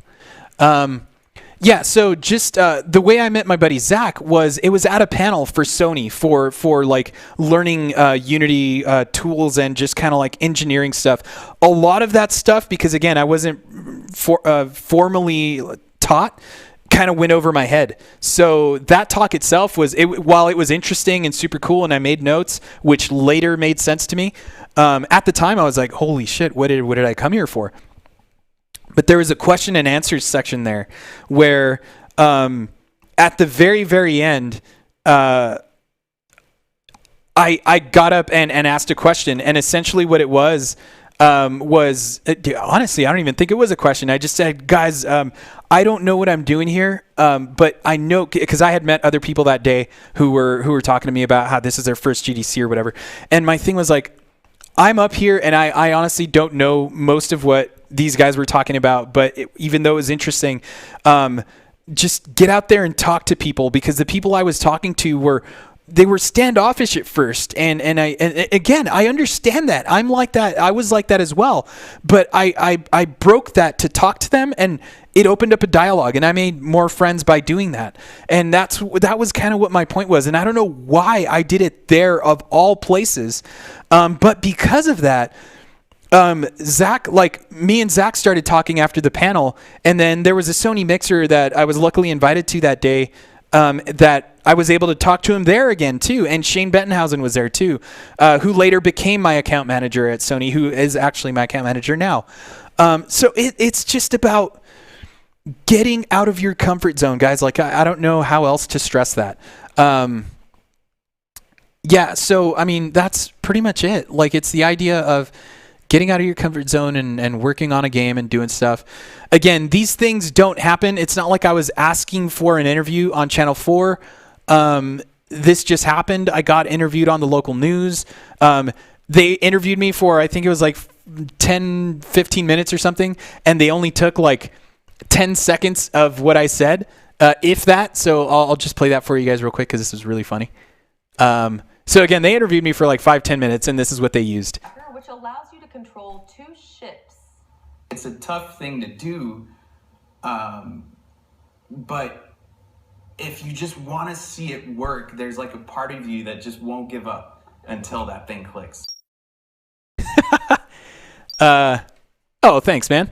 But yeah, so essentially, what was funny was maybe they took the best part of it.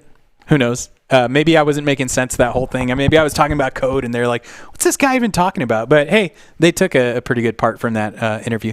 So anyway, yeah. So TLDR Progress was the name of that trailer, just because it's like it's meant to say, you know, all of this stuff kind of shortened up or whatever, and then this is what the game looked like at the time, which was way ahead of anything I had done. So yeah, again, it looks a lot cleaner. The animations are a little more activated. There's more like blinky text. The UI, I started experimenting with more shaders. So yeah, it's progress, guys. It takes time, but it's something. It's all about just dedicating yourself to something you wanna do. You know. So let me change the source back here to. There we go. So yeah, that was basically the usual kind of thing I go through. There's a lot more stuff, a lot of like the little details that, you know, that's where stuff can kind of get boring, can get interesting. It just depends on who's watching, whose point of view, who wants to see what kind of stuff, right? Or who wants to hear what kind of story kind of thing. But so I do have the chat up here, so I'll go back. If there's anything I missed that you guys want to re-point out, by all means, just feel free to repeat it. And I'll go through the chat here. If anybody out there, you know, has questions, they just don't feel comfortable throwing them in the chat, whatever, feel free to email me. You can email me there. You could join the Discord. You can actually use your camera to scan that Discord QR code that shows up there. Thanks, Ellen. And again, thanks for stopping by, man. Like, remind me in case I forget. But I will send you an invite to that Discord if Discord's your thing. Sometimes people don't like joining Discords for whatever reason. I'm fine with that. It's not an issue. But yeah, so Clef mentioned earlier the idea of school being good as a framework. So that's always definitely a good thing. Okay, so Charles earlier said, but maybe find a state college that has a program. Stay away from profit art colleges. They only care about how much money they can make off of you. So yeah, so that's kind of the thing, right? Oh yeah, so Ellen, I saw you just said that. Do you do an IGDA meetup? Actually, I think is what you meant. The Independent Game Developers Association. So not here in Texas. I actually considered starting one up. I don't know what the requirements are because I think the only one is Austin Beef. Here in Texas anyway. I don't even think there's one in Dallas. But there's no Dallas Beef, just Austin Beef. So yeah, I know for a fact there's no IGDA meetup that I know of here. You know, interesting story real quick, just because I did become it's all good, man.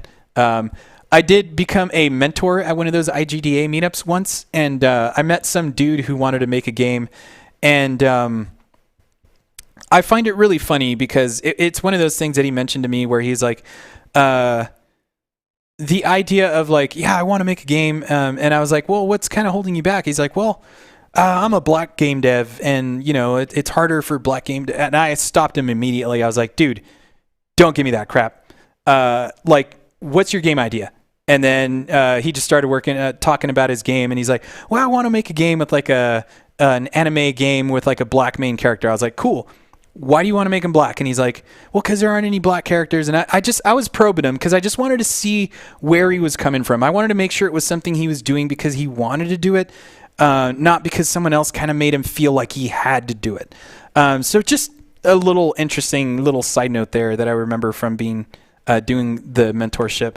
Outside of that, there was also this other kid who, this kind of goes into the idea of like, how a lot of people want to make video games. And the thing is, a lot of people have ideas, but it's all about the execution. You have to actually pull it off. So going up to someone, like say you want to pitch your game to somebody, especially somebody who wants to fund it, right? The idea is, you kind of have to show some work to show the people that you're that are going to put money into the game to help you fund it, to show that you have some form of like motivation there, some form of actually making the game, right? Whether it's artwork, whether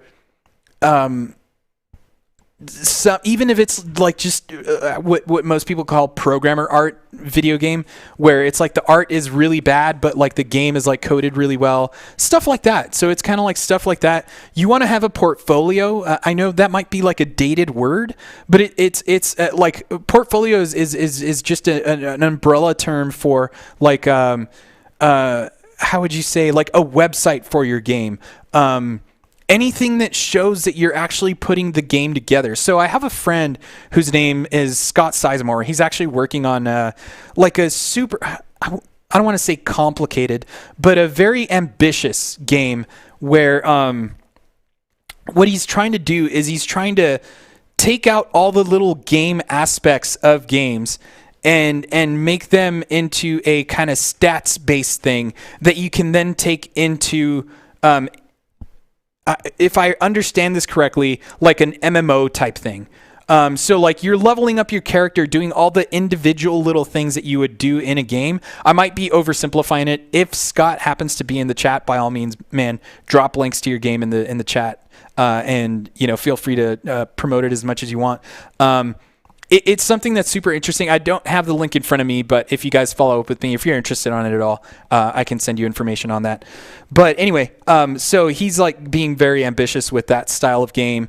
It's super interesting, but he has a website up that shows his work, like it shows his game.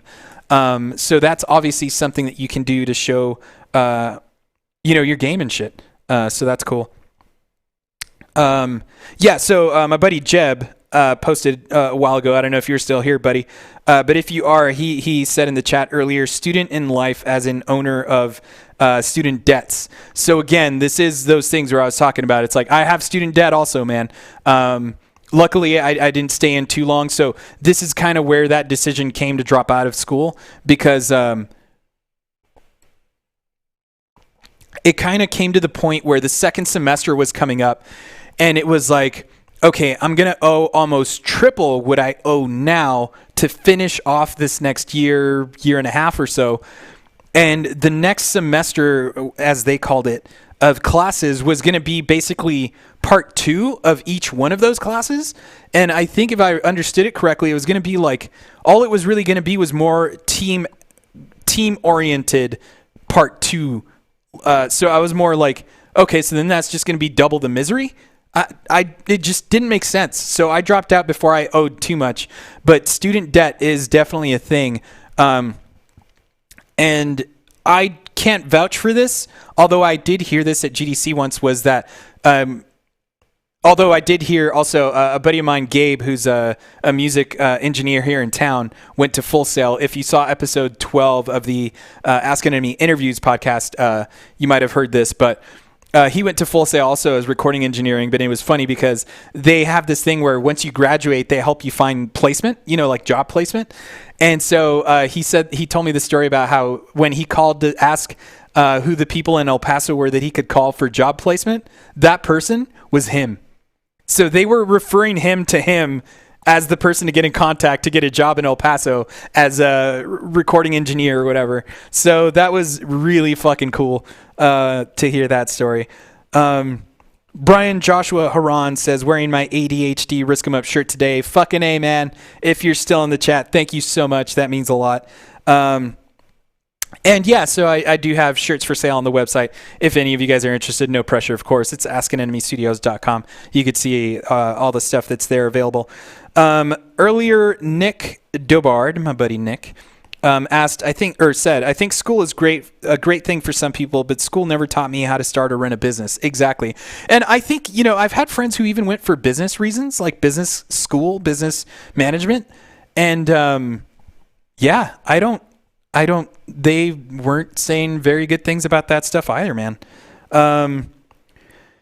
Jeb also earlier said, school is business for learning that can't really adapt to the pace of all students, which helps only a small percentage of students thrive.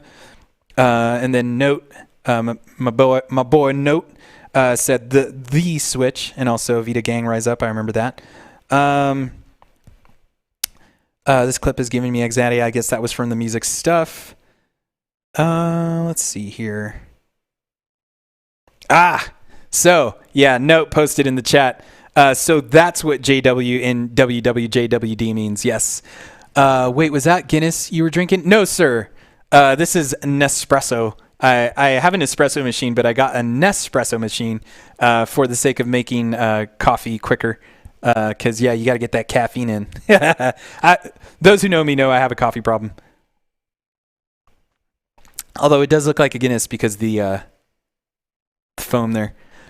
So Charles in the chat says, honestly, I know that the career services offered by Full Sail have been very helpful for me, but they are quick to try and claim how awesome they are. So Charles, if you don't mind me asking, you do not have to answer this, but did you end up graduating from Full Sail? And again, don't let me put you on the spot, man. Answer it if you want. I'll go back to chat here, but yes, Note. The JW is John Wick. WWJWD, sucker. Always ask yourself, what would John Wick do? Let's see. Oh, okay, cool. So, my boy Charles here actually graduated from. He holds a bachelor's of science in game design. Again, dude. So again, not to put you on the spot. Answer if you want. Again, this is one of the things.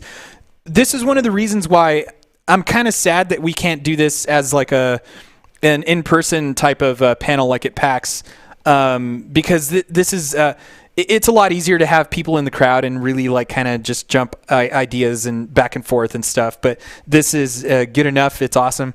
How was your experience with it, man? Like how do you feel now? Like you actually went to Full Sail proper though, right? You actually did the school at the school itself. And then here's the follow-up to that. Did they teach you Unity or Unreal or any kind of like programming, like the science, the actual like, how would you say it? Like bones stuff, right? Like the structure, like how to create something at the very least. Because it's kind of one of those things, right? Like a programmer isn't always going to be good at, or like an engineer really is going to be good at building stuff, but they're not necessarily going to be good at the creative aspect of it. And I know a lot of people that do that kind of stuff that are just really good. Like that's why teams work well together. That's why people do that. It's very rare that you could do something on your own. Again, this isn't a thing of like tooting my own horn or anything. It's just the idea of the ownership of me knowing that my coding isn't that great and neither is my art, but I'm willing to own that not greatness to do what I want to do, to make what I want to do. It's not that I don't want team members. It's just like I said, at the moment when I didn't know what I was doing, why am I going to bring in people that it's not that they're going to hold me back, but why am I going to bring in people that maybe I'm holding back, right? Like maybe they're fucking badass engineers and maybe they're not, maybe they shouldn't be here. Maybe I just somehow convinced them and they didn't know any better and they're here like helping me code a game that where they could be fucking working at like Infinity Ward or some big studio. So I don't know. Yeah. To each their own with that kind of stuff. Yeah, that's something everyone individually just has to answer for themselves. Okay, we went into that.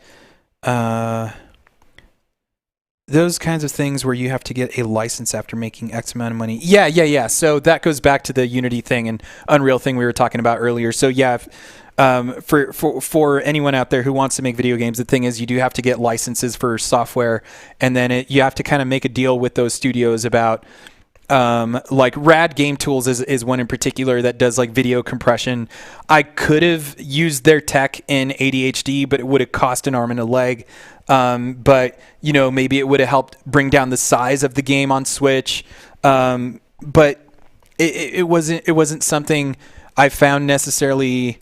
So when you work on these types of things, you go out to events, you'll start to be contacted by all of these type of companies. Like anytime you play games, and you see like those third-party software things like Bink Video, that's Rad Game Tools, Umbra Software, Speed Tree, all that kind of stuff. All of that software is like what helps them make trees quicker, what helps them work with shaders and stuff like that. And you kind of have to make deals with all those companies based on like how much money am I going to make on the game, and then how much am I willing to give to this company for letting me use their software, or sometimes the company just requires a upfront license fee kind of stuff. So those are the type of things that when you're starting a studio, like sure you can make a game, but there's all of those little things, and I'm not trying to deter anybody because, again, this is the stuff I was talking about earlier that sucks, but you put up with because you love what you're doing, right? Kind of like the business side of the game stuff. I don't like doing that, but I have to do that if I want to continue doing this, right? Because I don't have the money to hire someone. Yeah, logistical shenanigans, as note says there. So, yeah, okay, so you guys were talking about the Russian firewall. Yeah, and then Alan mentioned the failing fast. Awesome, Charles. I just saw your comment there about hold my beer. That's awesome.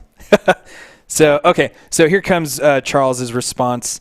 Charles, you guys on the stream can read that. In the meantime, I'm gonna stay following here just so I can catch up.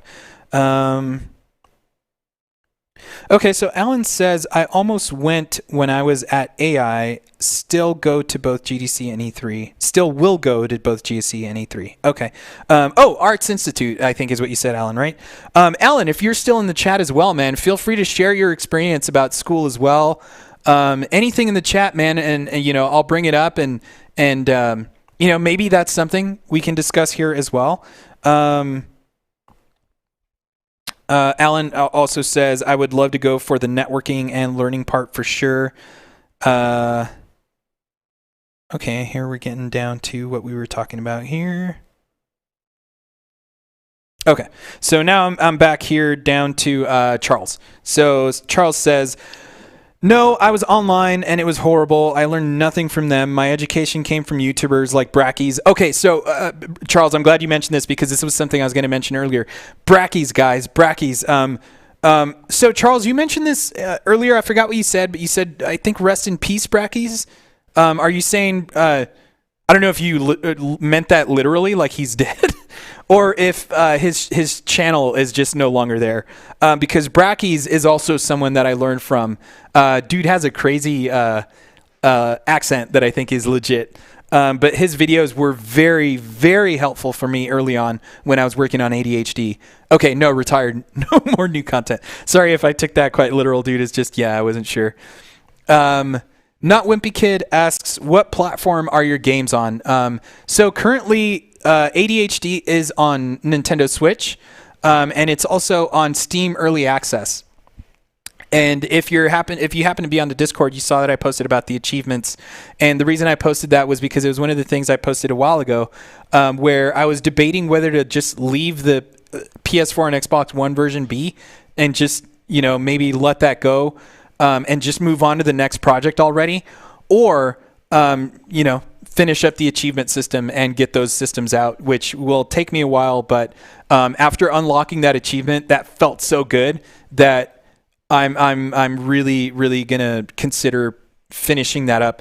After this panel, I'm gonna work on some of that stuff, and then give it some serious thought as to whether to finish that off and get the PS4 and Xbox One version out. But currently, Wimpy Kid, thank you for asking, or not Wimpy Kid, gotta emphasize that, because there is a not. It's only Nintendo Switch, and actually there's a demo on Xbox One. It's not listed on the store anymore, but if you type in a dual hand disaster tracker, if you just want to try a demo, I'm trying to get the Nintendo Switch demo out, but I've been failing at cert for the past fucking month or so for some bullshit, like some straight bullshit. So I need to get that fixed. There's also a patch for the full game that I need to get out, which is the in-game leaderboard system. So just a little bit on the game here. The game revolves around leaderboards, and there's a twist on it that throws people off the first time. So basically, the way to keep your score in Tracker is you need to extract. So in most of these kind of score-based games, you're going, and you die, and you keep your score. In ADHD, if you die, you wipe your score. You don't get shit. So in order for you to mark your score on the leaderboard, you have to decide, all right, 1 million. Fucking 2 million. Okay, 3. All right, I'm out. And then you mark your position on the leaderboard. And then your next run can either wipe that position or get you a higher position. So it's all about leaderboards and stuff. And it's again, one dude. So I had to keep it as simple as possible, as much as I wanted to add all sorts of other things to it. I wanted to add Twitch integration. Twitch integration would be kind of cool too. Twitch integration to mess with the game when people are playing with you and stuff. So that's something I did kind of consider doing, but again, one dude, stuff flies over my head in some of that coding stuff, so not necessarily something that's very easy to do, but again, it's all about time, dedication, and I don't doubt I could pull it off. It's whether it's worth all that time that it would take for me to get that done, or should I just move on to the next project already? It came out today. He said goodbye in a very... Okay, so that sucks, man. That's crazy. It's today, too, huh? That's weird. So, yeah, Brackies was a really good guy. So let me get back to a little bit of Charles's comment here, because I did stop there. Awesome Toots. Also says Unity documentation is... The Unity documentation is actually really, really good. And their website, which is like learn.unity.com, it might be unity.com/learn. Either way, the Unity tutorials are really good, guys. So if you go there and you just want to tinker around with Unity, just get out of your comfort zone. Just fuck around with stuff. The tools are there. And again, I know I'm talking about video games, but it applies to anything. Like, stay positive about what you're doing, because it's very easy to have one thing go wrong and just instantly spiral on this the wrong path. And it's the outcome is something you can never predict. You can never you should never even demand, because again, if you do that, then you're in that mindset of setting yourself up for failure, where the best thing is to fucking do the best that you can, so that at least you feel that you gave yourself a goal that you tried to meet. And even if you fail it, you learn something from it. You should, at least. I don't think there's ever anything that you can do that you don't learn by failing at it. So then he says, I do not recommend Full Sail to anyone, and I tried to transfer it to another college, but I would have lost way more money and credits than would have been worth it. So in my career hunt after graduation, a lot of people have told me they look at Full Sail as a degree mill and a joke. So yeah, that kind of sucks, man. Let's see here.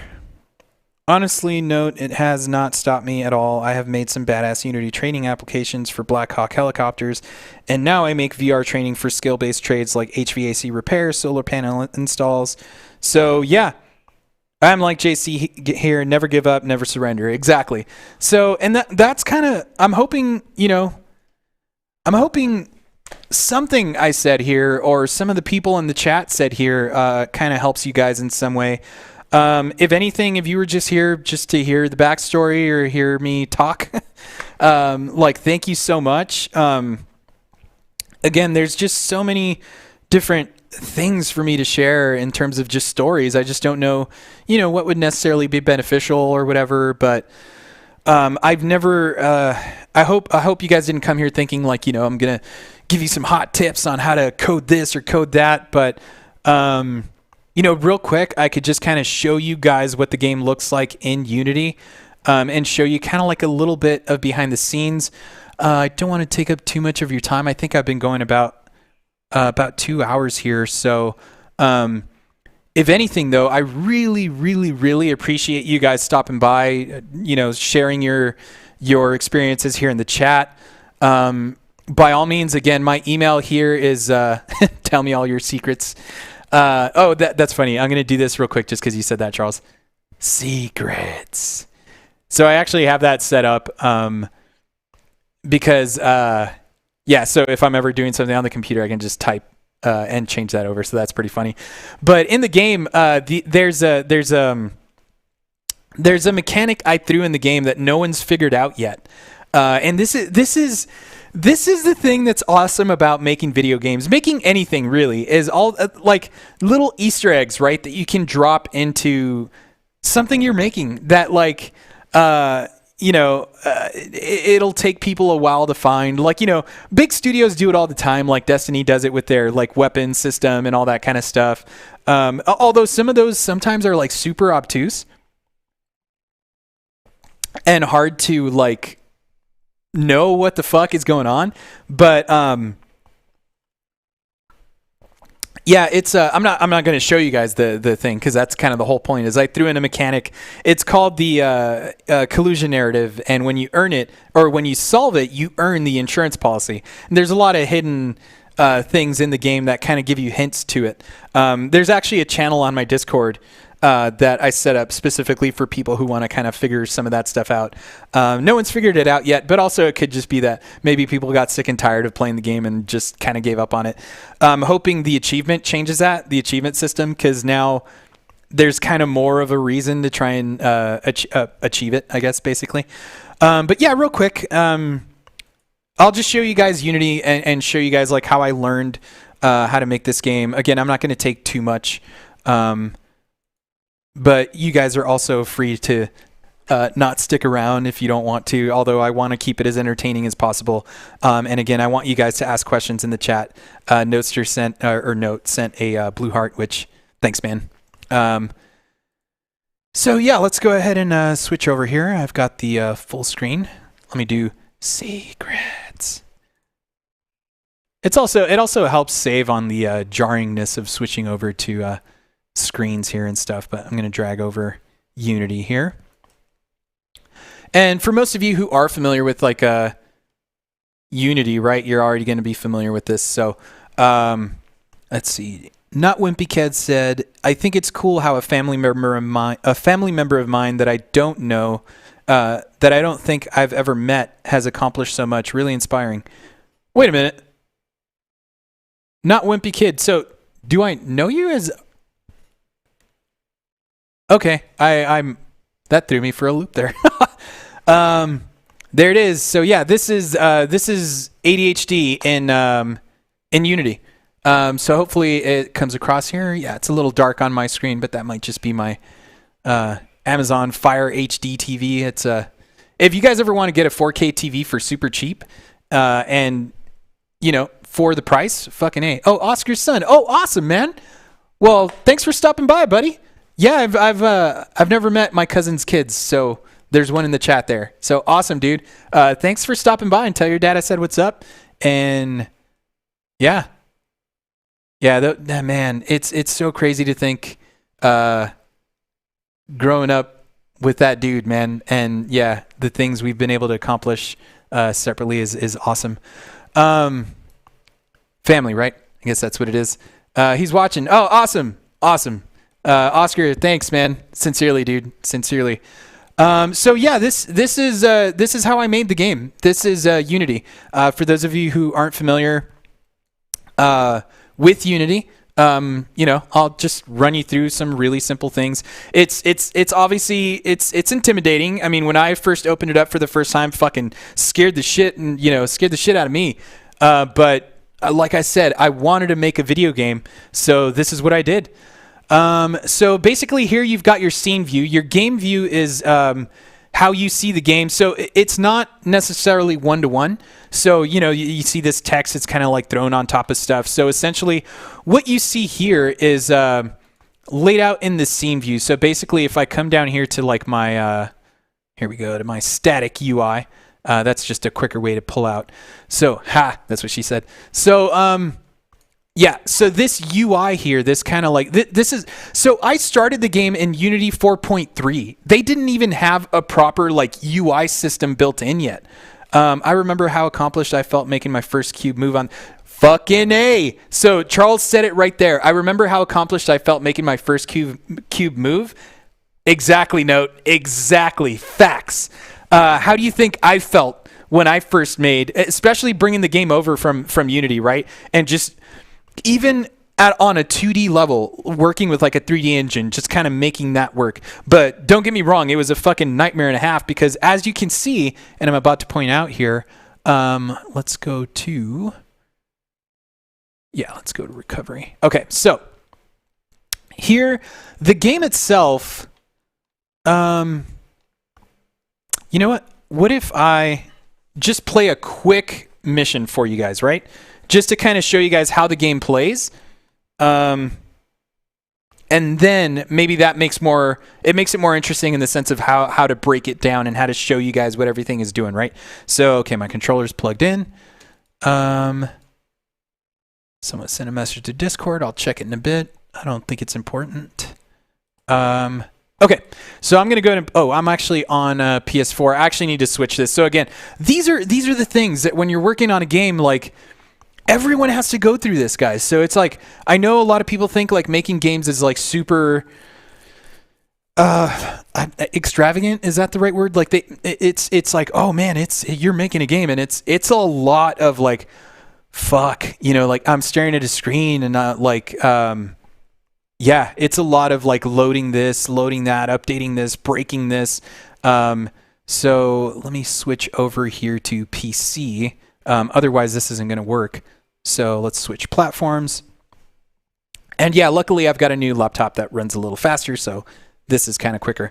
So I was working on the PS4 achievement system and making sure that works on the PlayStation 4. So that's what I'm looking forward to here, to working on later tonight and tomorrow.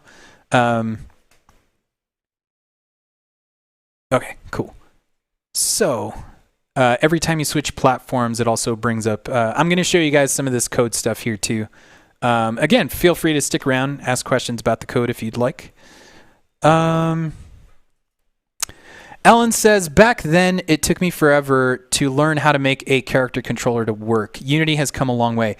Yeah, so again, going back to the idea of, like I said, okay, so I got some errors, but that's just a Unity thing. Clear those out. Actually, I might have to, yeah. So what happens here sometimes, switching platforms to PC for whatever reason from PS4, Xbox One, or Switch just causes Unity errors there. So I'm just going to close it down and open it back up.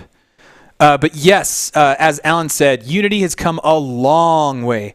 When I okay, and this actually goes back to learning Unity. When I learned Unity earlier, and I gave up because I did want to make a game like back in like 2008, I think 2007. Unity was very primitive. It was like it was like version 3.0. I say primitive, but I'm probably wrong on that. But my point is, I had a book on learning how to work Unity, and some of the coding stuff was wrong. Okay, I can't show that because that is NDA type stuff. Okay, so I'm waiting for Unity to pop up on my other screen, then I'll drag it back in. So anyway, I was following along with a book that was apparently outdated, and the code that it was trying to get me to write wasn't working in Unity because the way Unity, so C# is pretty old, like it goes back quite a ways.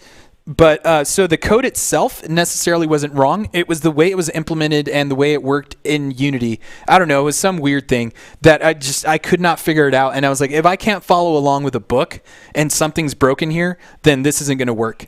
So I had given up at that time. And honestly, I forgot to bring this up.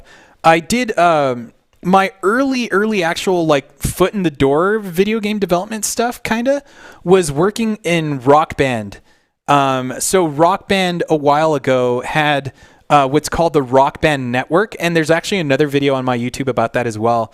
It's a super, super early video of making some of my music and putting it into the Rock Band framework to sell on the Rock Band store, so that people could play it in Rock Band. I never released it because the thing with Rock Band Network was it was very, how do you say... It was community driven. So people that, in order for your game to be approved on Rock Band, the people playing it had to approve it and approve certain guidelines, and you had to write your chords in certain ways. And I just, I don't know, after putting all that work into it, I just didn't like how they were judging what songs got through. So I let that go entirely, even though it was a lot of fun to do. And I had to get like a developer's license through the Xbox Live Arcade thing. So that was kind of like my first actual foray, I guess if that's the right word, into video game development. So anyway, yeah. So this is the game in Unity. Let me start it up and play a round here really quick. And I'll drop the audio a bit because I know it's going to be kind of loud. I've gotten a lot of feedback about how loud the game is. So let me hit no. There we go. All right, I'm going to hit play.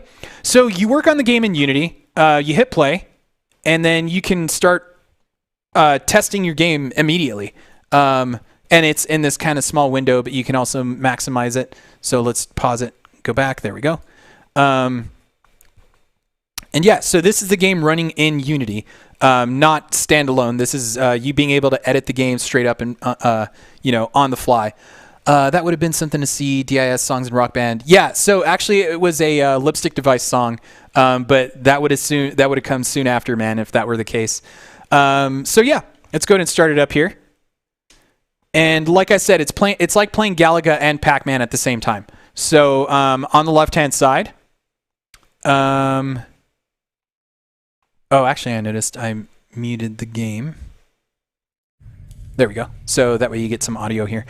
So yeah, left side is left and right on the stick. And so yeah, just left and right. And then your first weapon is holding down the left trigger. On the right hand side, you use the right stick to move the right ship. And then you have other weapons on the triggers and bumpers as well, and you do other things with the face buttons, but it's not immediately apparent because obviously I don't want to overwhelm you with stuff because this already tends to throw people off is that you're doing two things at the same time. So Note asks, have you ever gotten hecked up? Oh, let me catch it over here.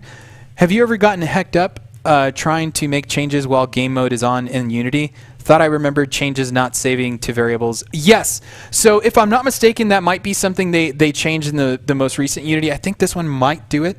There is a way for you to do some edits while still running the game and then hitting play again to stop it, and it saves those variables. I don't remember exactly how to do it, but absolutely, dude. There are times that you're editing something and you're like, that's how I want it to look. And then you accidentally do it and bam, it resets everything, right? And you're like, what the fuck? So you lose out on all that stuff.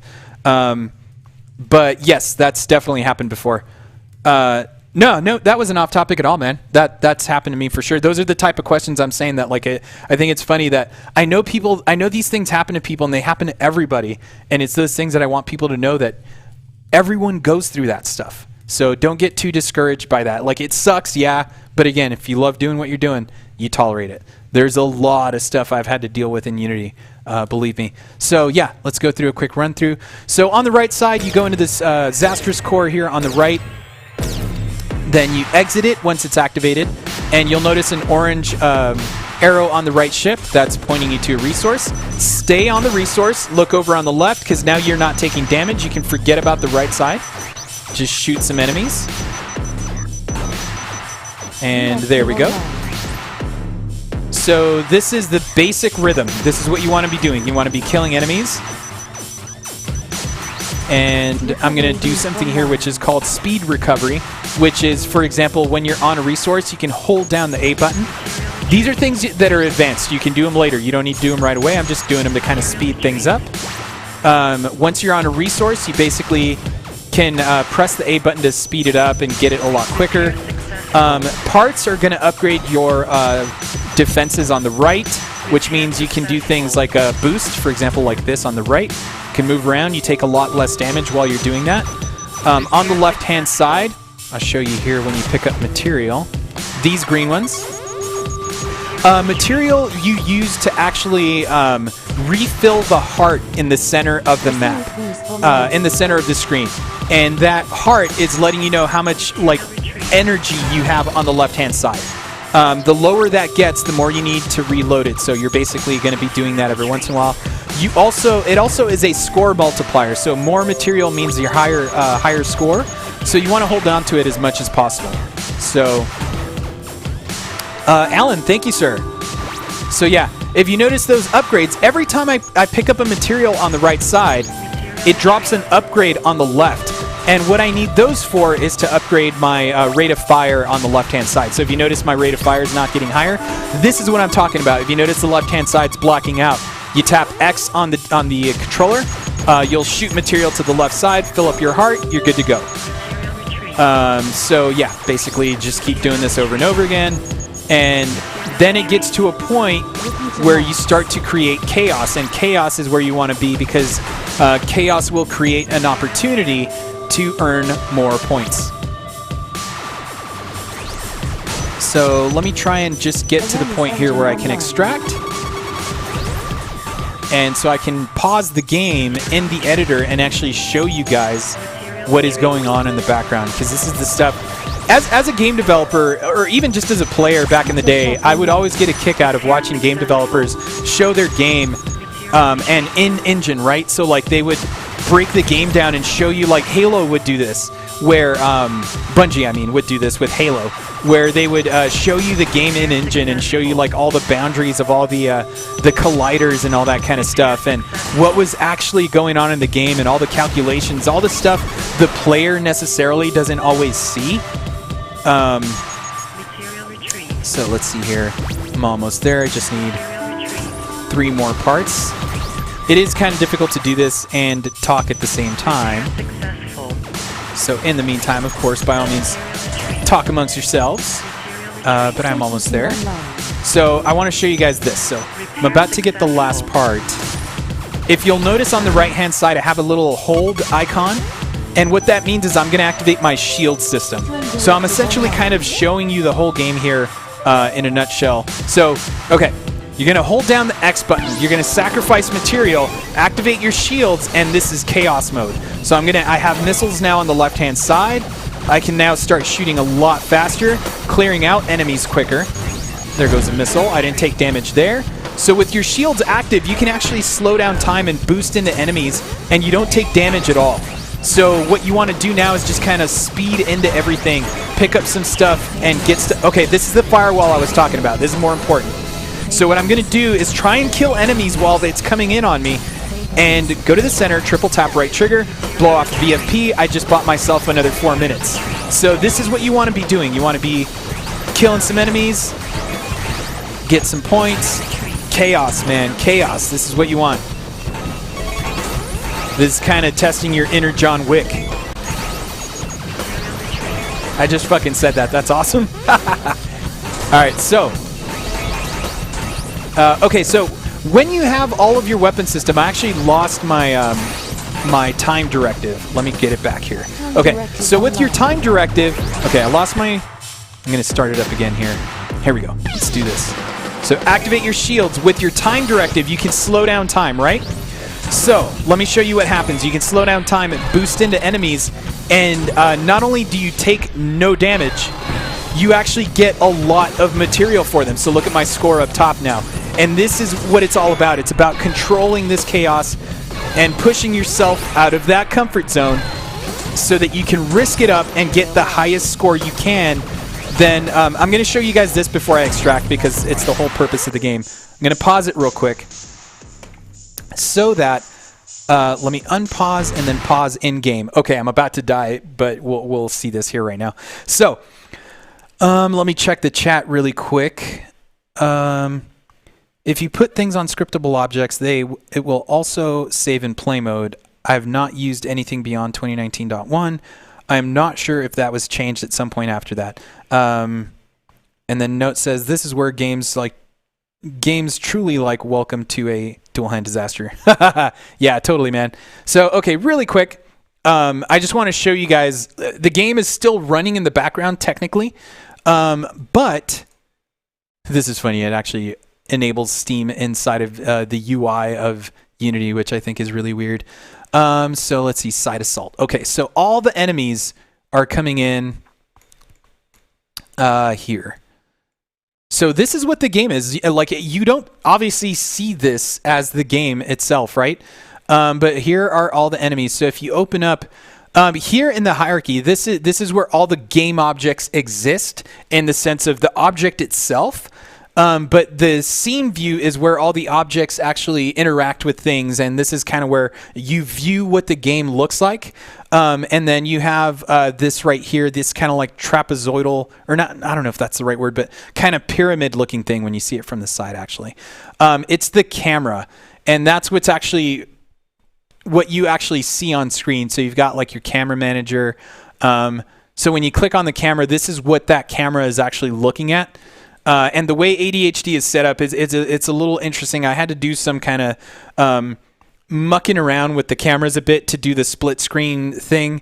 Yeah, I don't want to bore people with all those fucking details because that kind of does get a little crazy. But it's funny. You can see the fire over here.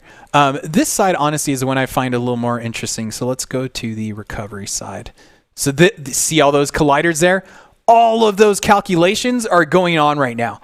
And the thing is, because this game is running on PC, I hope you're being honest there, Charles.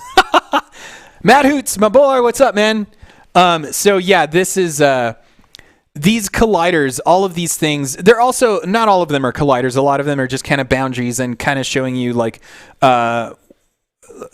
audio, for example, how much of a in that sphere is when audio starts to be detected, so that when an object starts to come in and come out, depending on where your audio listener is, right? So in ADHD, the audio listener is on the right ship. That's the one that does all the listening to sounds and stuff. So that was another little trick that I had to do to get audio to work the way it's supposed to.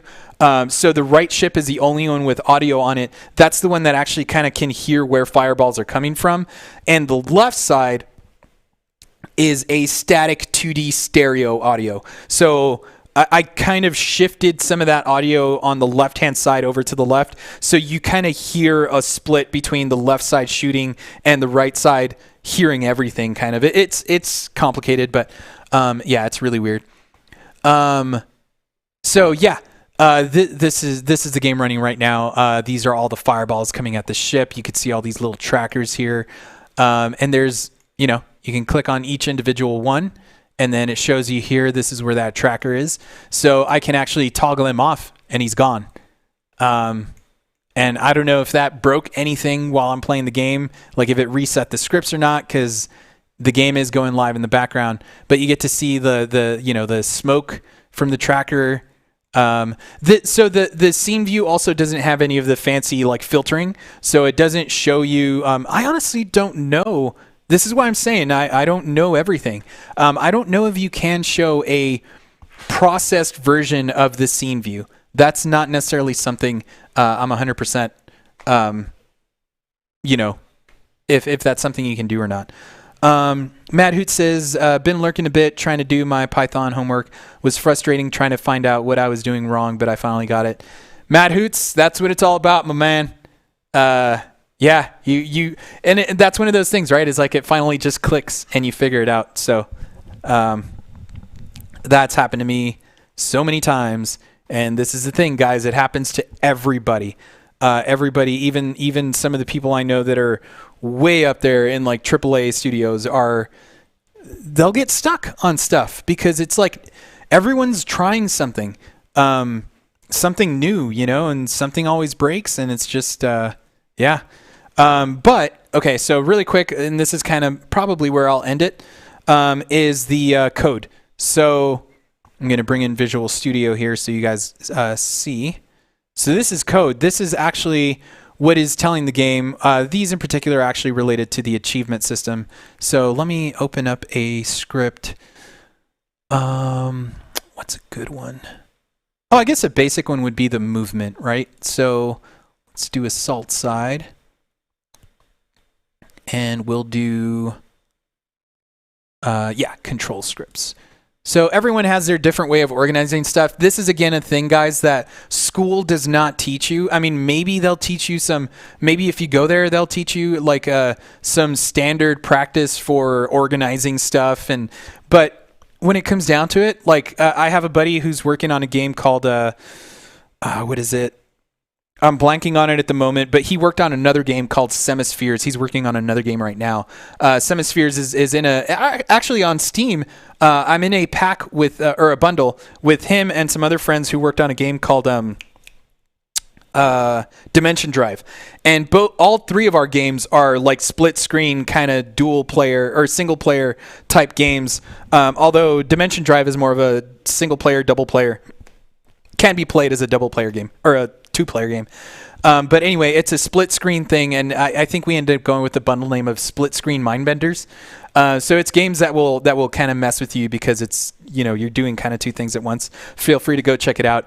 But he's the one, Radu, my buddy Radu, he's the one who mentioned to me that because I met a lot of people who are all about having to write code strictly and like very cleanly and stuff like that. And if you're working with a team, sure. Because you want to try and keep the minimum amount of headaches. You want to keep the headaches to a minimum, right? Between a big team. And if someone's writing their own way to write code and it's all fucking all over the place, you might throw some other team member off. So, yeah, who knows how that'll go. So you do want to try and keep that stuff as clean as possible, but at the same time, like Radu's the one who convinced me. He's like, dude, if it works for you and your game works, you can always go back and fix up what you need to, but just make code that works at first and try to just stay as motivated as possible. Otherwise, if you try to make it super clean, depending on the type of person you are, it might throw you off, and it might be that wrench that I'm talking about that's just thrown in the gears, and it might throw you down that spiral that goes the opposite way. Kind of like how Matt Hoots was talking about. You can see you have things nested and grouped together. It's so hard to keep track of things if you don't maintain your hierarchy. Yeah, totally. And that's a mood with my C++ homework sometimes. Yeah, so that's the thing, man. You just got to keep at it, Like, I mean, if you're at school and you're writing code a certain way and they're fucking telling you to write a code a certain way, then you're probably going to fail for whatever your homework is, right? But just do your job. Do your job as best as possible, man. And hopefully the teachers, kind of appreciate that you're doing it and it works. And maybe you'll always assume that the teacher is going to teach you something you don't know for sure. That's kind of the whole point.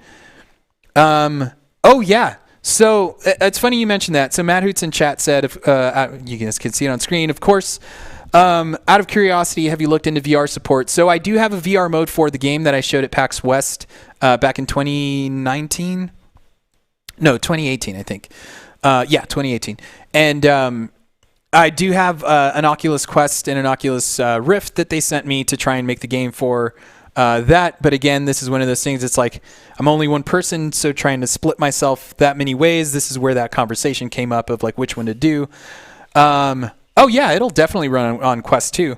It currently runs on the first Quest, but here's the thing: it's not the game in the sense that you guys know it now. Some of you in chat might already be kind of familiar with what I was doing with VR. Essentially, it's like you're standing in the room and you're the ships are coming to you from the left-hand side, and the right-hand side is also still trying. I changed it up from what I showed at PAX West, but the idea was originally the person in the headset had a different view from the person playing on TV. The person playing on the TV is playing the game like normal, and they're the one, just shooting the enemies or whatever. The person in the headset was the one actually spawning in the enemies and turning on the fireballs and doing all that kind of stuff and flipping the screens and all that kind of stuff. But it was way too much because it required thinking about two different people, and super long story short, I wouldn't have made a deadline that was set in front of me to do that. So I kind of let that go. and then change the design to something simpler where you are still just one person. And with the Quest, it worked out perfectly because now it's like you didn't require another setup. It was just like you can put on the headset and play the game yourself. You didn't need to have someone else play with you.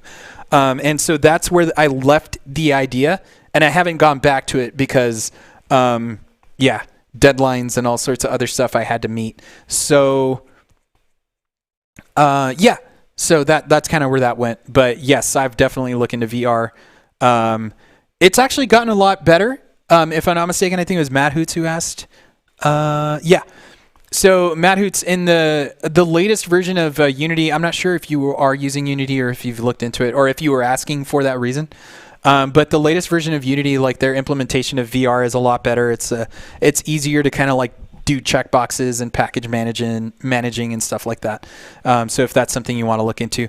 Again, yeah, guys, I don't want to keep you too much longer. But I did want to just kind of show you this and how each individual object is here, like those trackers that are about to kill me. The lighting, as you can see here, it's just a 2D sprite. There is a light attached to the tracker, which is what these enemies are. There's a light that is attached to it that should be illuminated. Maybe I turned them off. Let's see. So the hierarchy of the tracker, lighting. Okay, yeah, I do have spotlights on them, which lends to the glow of the red light. But if you notice when you see it in the game view, it looks like actual light, so that's kind of cool. Just a little bit of a background there. Matt Hoot says, that sounds familiar, but I've been super busy at PAX. Oh, my company is getting me a Quest 2. If you release it, it won't buy. Nice. Either way, my fiance and I are going to get a Quest 2, and I plan on starting a few projects myself. Awesome, dude. So the Quest 2, I saw it was announced. I haven't been following it because I've been working on this kind of stuff and making sure the stream was going to go well, so I'm going to follow up on that stuff as soon as this is done. Do you guys know if pre-orders are still available for it? Because I know they doubled the RAM, but what did they do with the CPU? If any of you guys know, feel free to drop that in the chat. So yeah, I mean, that's the game. I zoomed in here. Yeah. Okay, cool. So, that's the game in Unity, man. I do have a hidden tracker out here that another one of those kind of little dumb Easter egg things where if you boost in the level, you'll get to see that enemy there floating in the background. It's kind of cool. But yeah, so the code. The last thing I was going to show you guys was this script.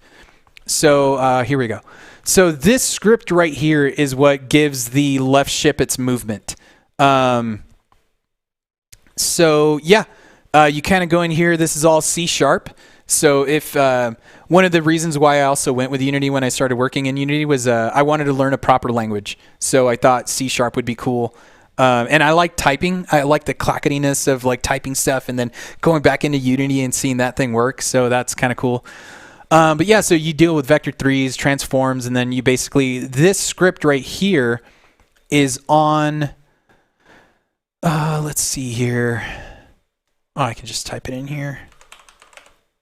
Actually, let's do HRD. There we go. So now this right here, this object, where's the main root? The main rig. So this right here is the the left ship. So let's zoom in here. Here's a little blue guy. Oh, and just so you guys notice, when the game launched in Europe, basically around the world, I was at PAX West in Seattle. I ended up getting the ships tattooed in full color. So those are my first full color tattoos because fucking A. So yeah, this ship right here, the HRD is what it's called. Has that script attached to it, and it's right here, assault ship movement. So this code that you see here, sorry, just moving that out of the way. Looks like pre-orders are still available if you wanted to grab one. Oh, wow, yeah. I'm surprised. I really, really thought that thing would sell out. I wonder what that says. So even then, the original Quest is still a pretty good piece of tech, man. So if I Yeah, I'm curious to see how well the Quest 2 works. Let me just look at you guys. Oh, wow, Snapdragon XR2. So they did upgrade the Snapdragon. I think it has an 830, 850 maybe, originally. So holy crap, that might be really, really good. Awesome. Looking forward to that then. So all of this code that you see here, which is the animation code. So quick tip, I don't know if this helps anybody, but one thing I learned that I was told is that if you can turn the animations from the using the string format to a hash, apparently that's more performant because strings are really expensive from what I hear, especially if you're doing them in the update loop. But apparently the animator is updating all the time too, so that can get really expensive. Yeah, so there we go. That is the script, and you've got your update loop. That's kind of where you throw in what you want to update every single time the frame updates. Fixed update is a physics thing, and then update animation. Again, that's everyone writes code differently, so don't critique me. And yeah, boosting, and then checking for boundaries so that you can check for the camera location, stuff like that. And then that code, you basically go in here, you grab this script, you drop it on the object, and you hit play, and hopefully it works. You hit your controller left and right, and if it does what it does, you just continue on from there. And it's hours and hours and years of doing this. And not giving up, not giving in, knowing what you're capable of, and just giving it all you can release a game on a platform like Switch, Nintendo Switch. It does take time. Nintendo takes forever to respond, but all you need to do is just have something to show. Put together like a PDF of your game with like a pitch on what your game is. I know now you have to have a Facebook account to use the Quest 2, so that may have killed. That's right. I forgot about that. And that was just recently, right? Facebook said that you needed to have a Facebook account in order to get a Quest, which for whatever reason turns some people off. I mean, I guess I understand. Yeah, interesting decision for sure. But so yeah, this is kind of one of those like behind the scene type things for like developers, right? It's like, as a developer now, like, you know, does that hold you back from wanting to make a game in VR and stuff like that? You know, I would not that I would tell anyone not to do something, but the idea of starting with a VR game is daunting. I wouldn't necessarily recommend someone jump right into VR just because it seems like you're jumping into a kind of like a 10-foot pool, pool with like maybe 2 feet of water, as opposed to jumping into a 10-foot pool with like a full amount of water. So I don't know. There's a reason I kind of pushed VR off a little, because it's a whole other complex situation there. Because when I started the game, I did it in 2D for a reason, so I didn't have to deal with a third dimension. Even though when I got into Unity, I did start messing with it, but not necessarily because it was more visual. I didn't necessarily need to deal with anything in 3D in Unity, but the next game I certainly will be experimenting a little more with that. So, yeah. So that's what I've been working on, guys. This is a dual hand disaster tracker. You guys have any more questions? I mean, feel free to drop them in the chat. I know I've taken about 2.5 hours now of your time, and for those of you that are still here, I greatly appreciate it. Thank you so much for stopping by. Hopefully this stream has helped someone somehow. Like I said, I cannot emphasize enough, the main thing is getting out of comfort zones, and just focusing on something, having something outside yourself that you can focus on, that is like a positive thing, right? And don't overshoot. Don't try to give yourself something super ambitious. Like, give yourself something hard because you want to challenge yourself. but don't give yourself something astronomically hard. This is one of those reasons that I say don't focus on immediately trying to do something grandiose, something big. Focus on something small. Like it's how I mentioned this to people before, is like, if you want to work on a game, try something that you're already familiar with, like something simple, right? Like Pong, right? Like you can start with Pong, where it's just 2 paddles and then there's a ball going back and forth. So this is one of those things that's kind of like that you can teach this at school, right? Is like, okay, you've got Pong, but now what are you going to do?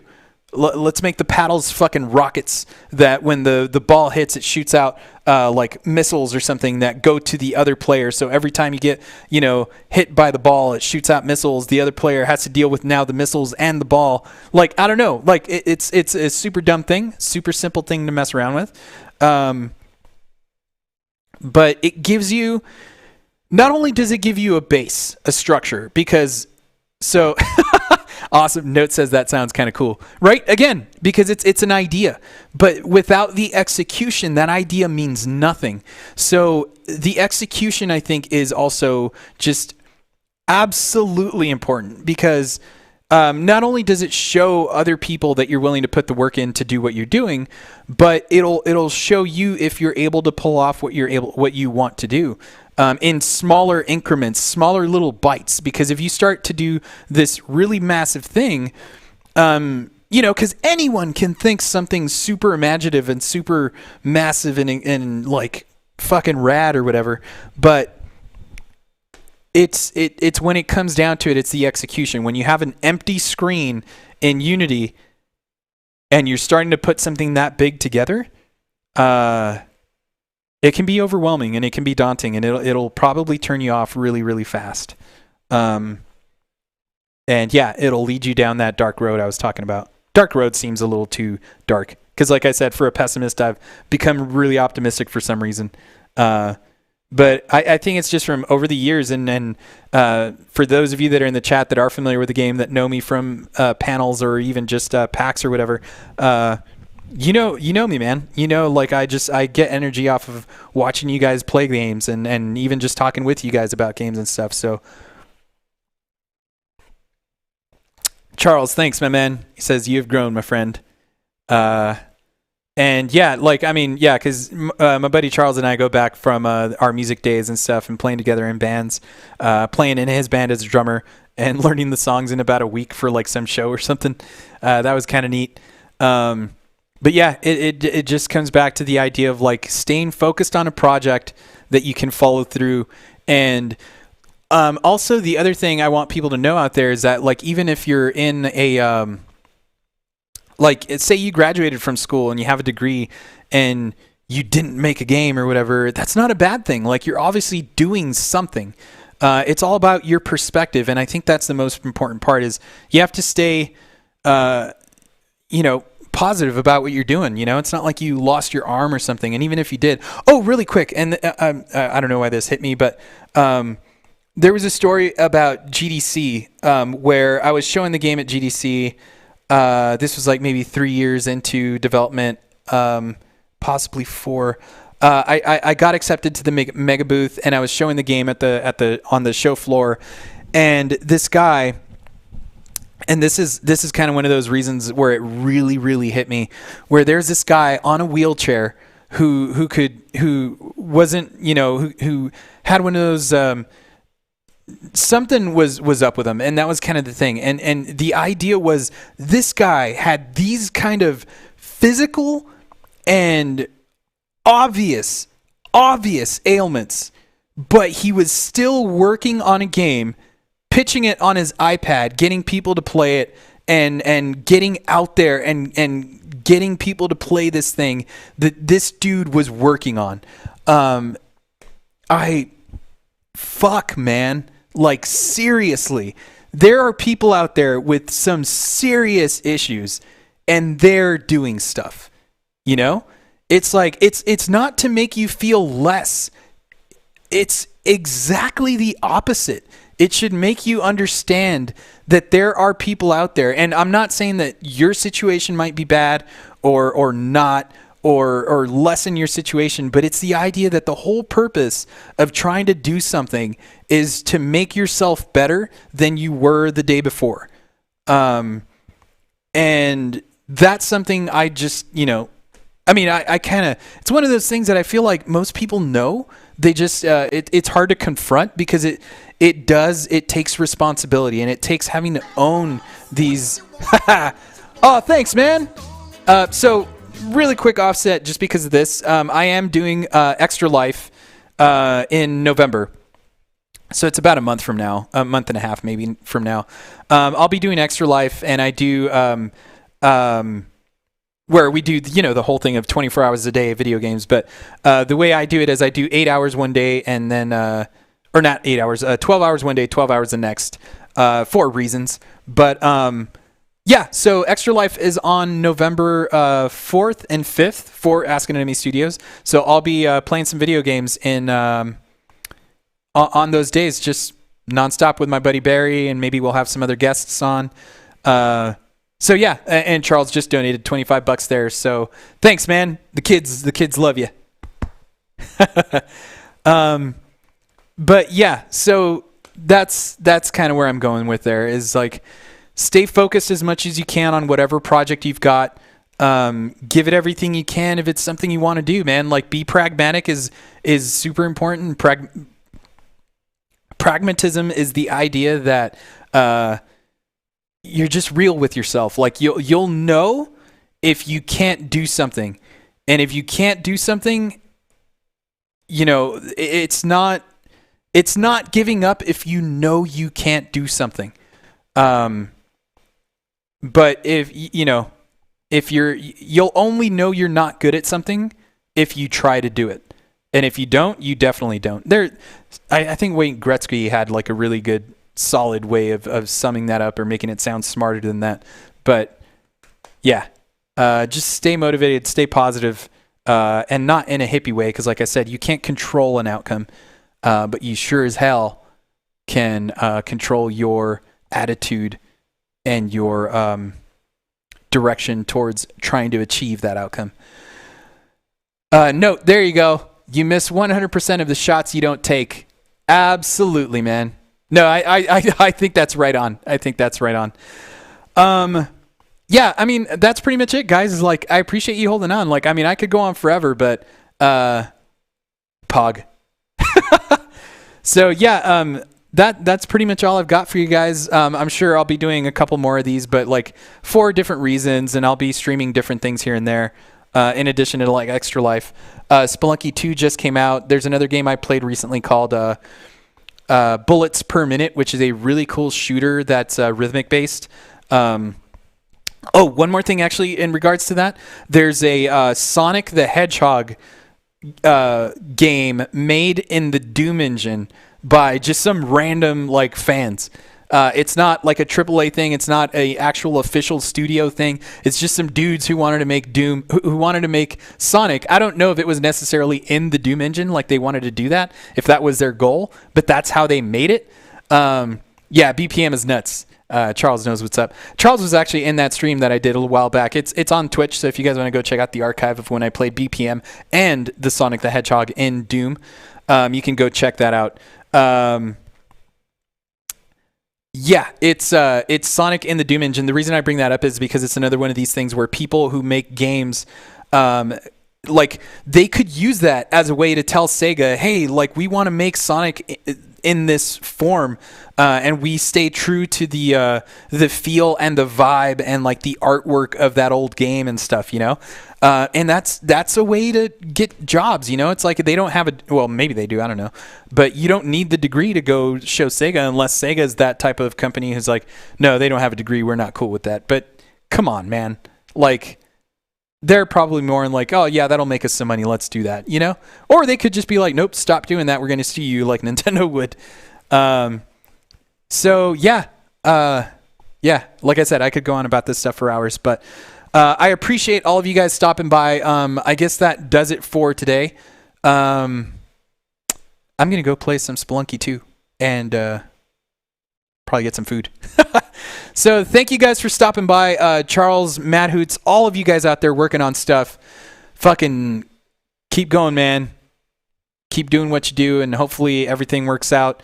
Hopefully, if you're in town, man, we can hang out some. And yeah, that's it. I appreciate it, guys. Thank you all for sticking around. Feel free to like and subscribe, as the kids say. And been very nice tuning in. Thank you for doing all this, JC. Absolutely. Thank you guys for sticking around. I mean, I know this stuff takes a while, but thanks for the questions. Thanks for everything. Sincerely. See you guys, if not before, see you guys during Extra Life. So, peace out, folks.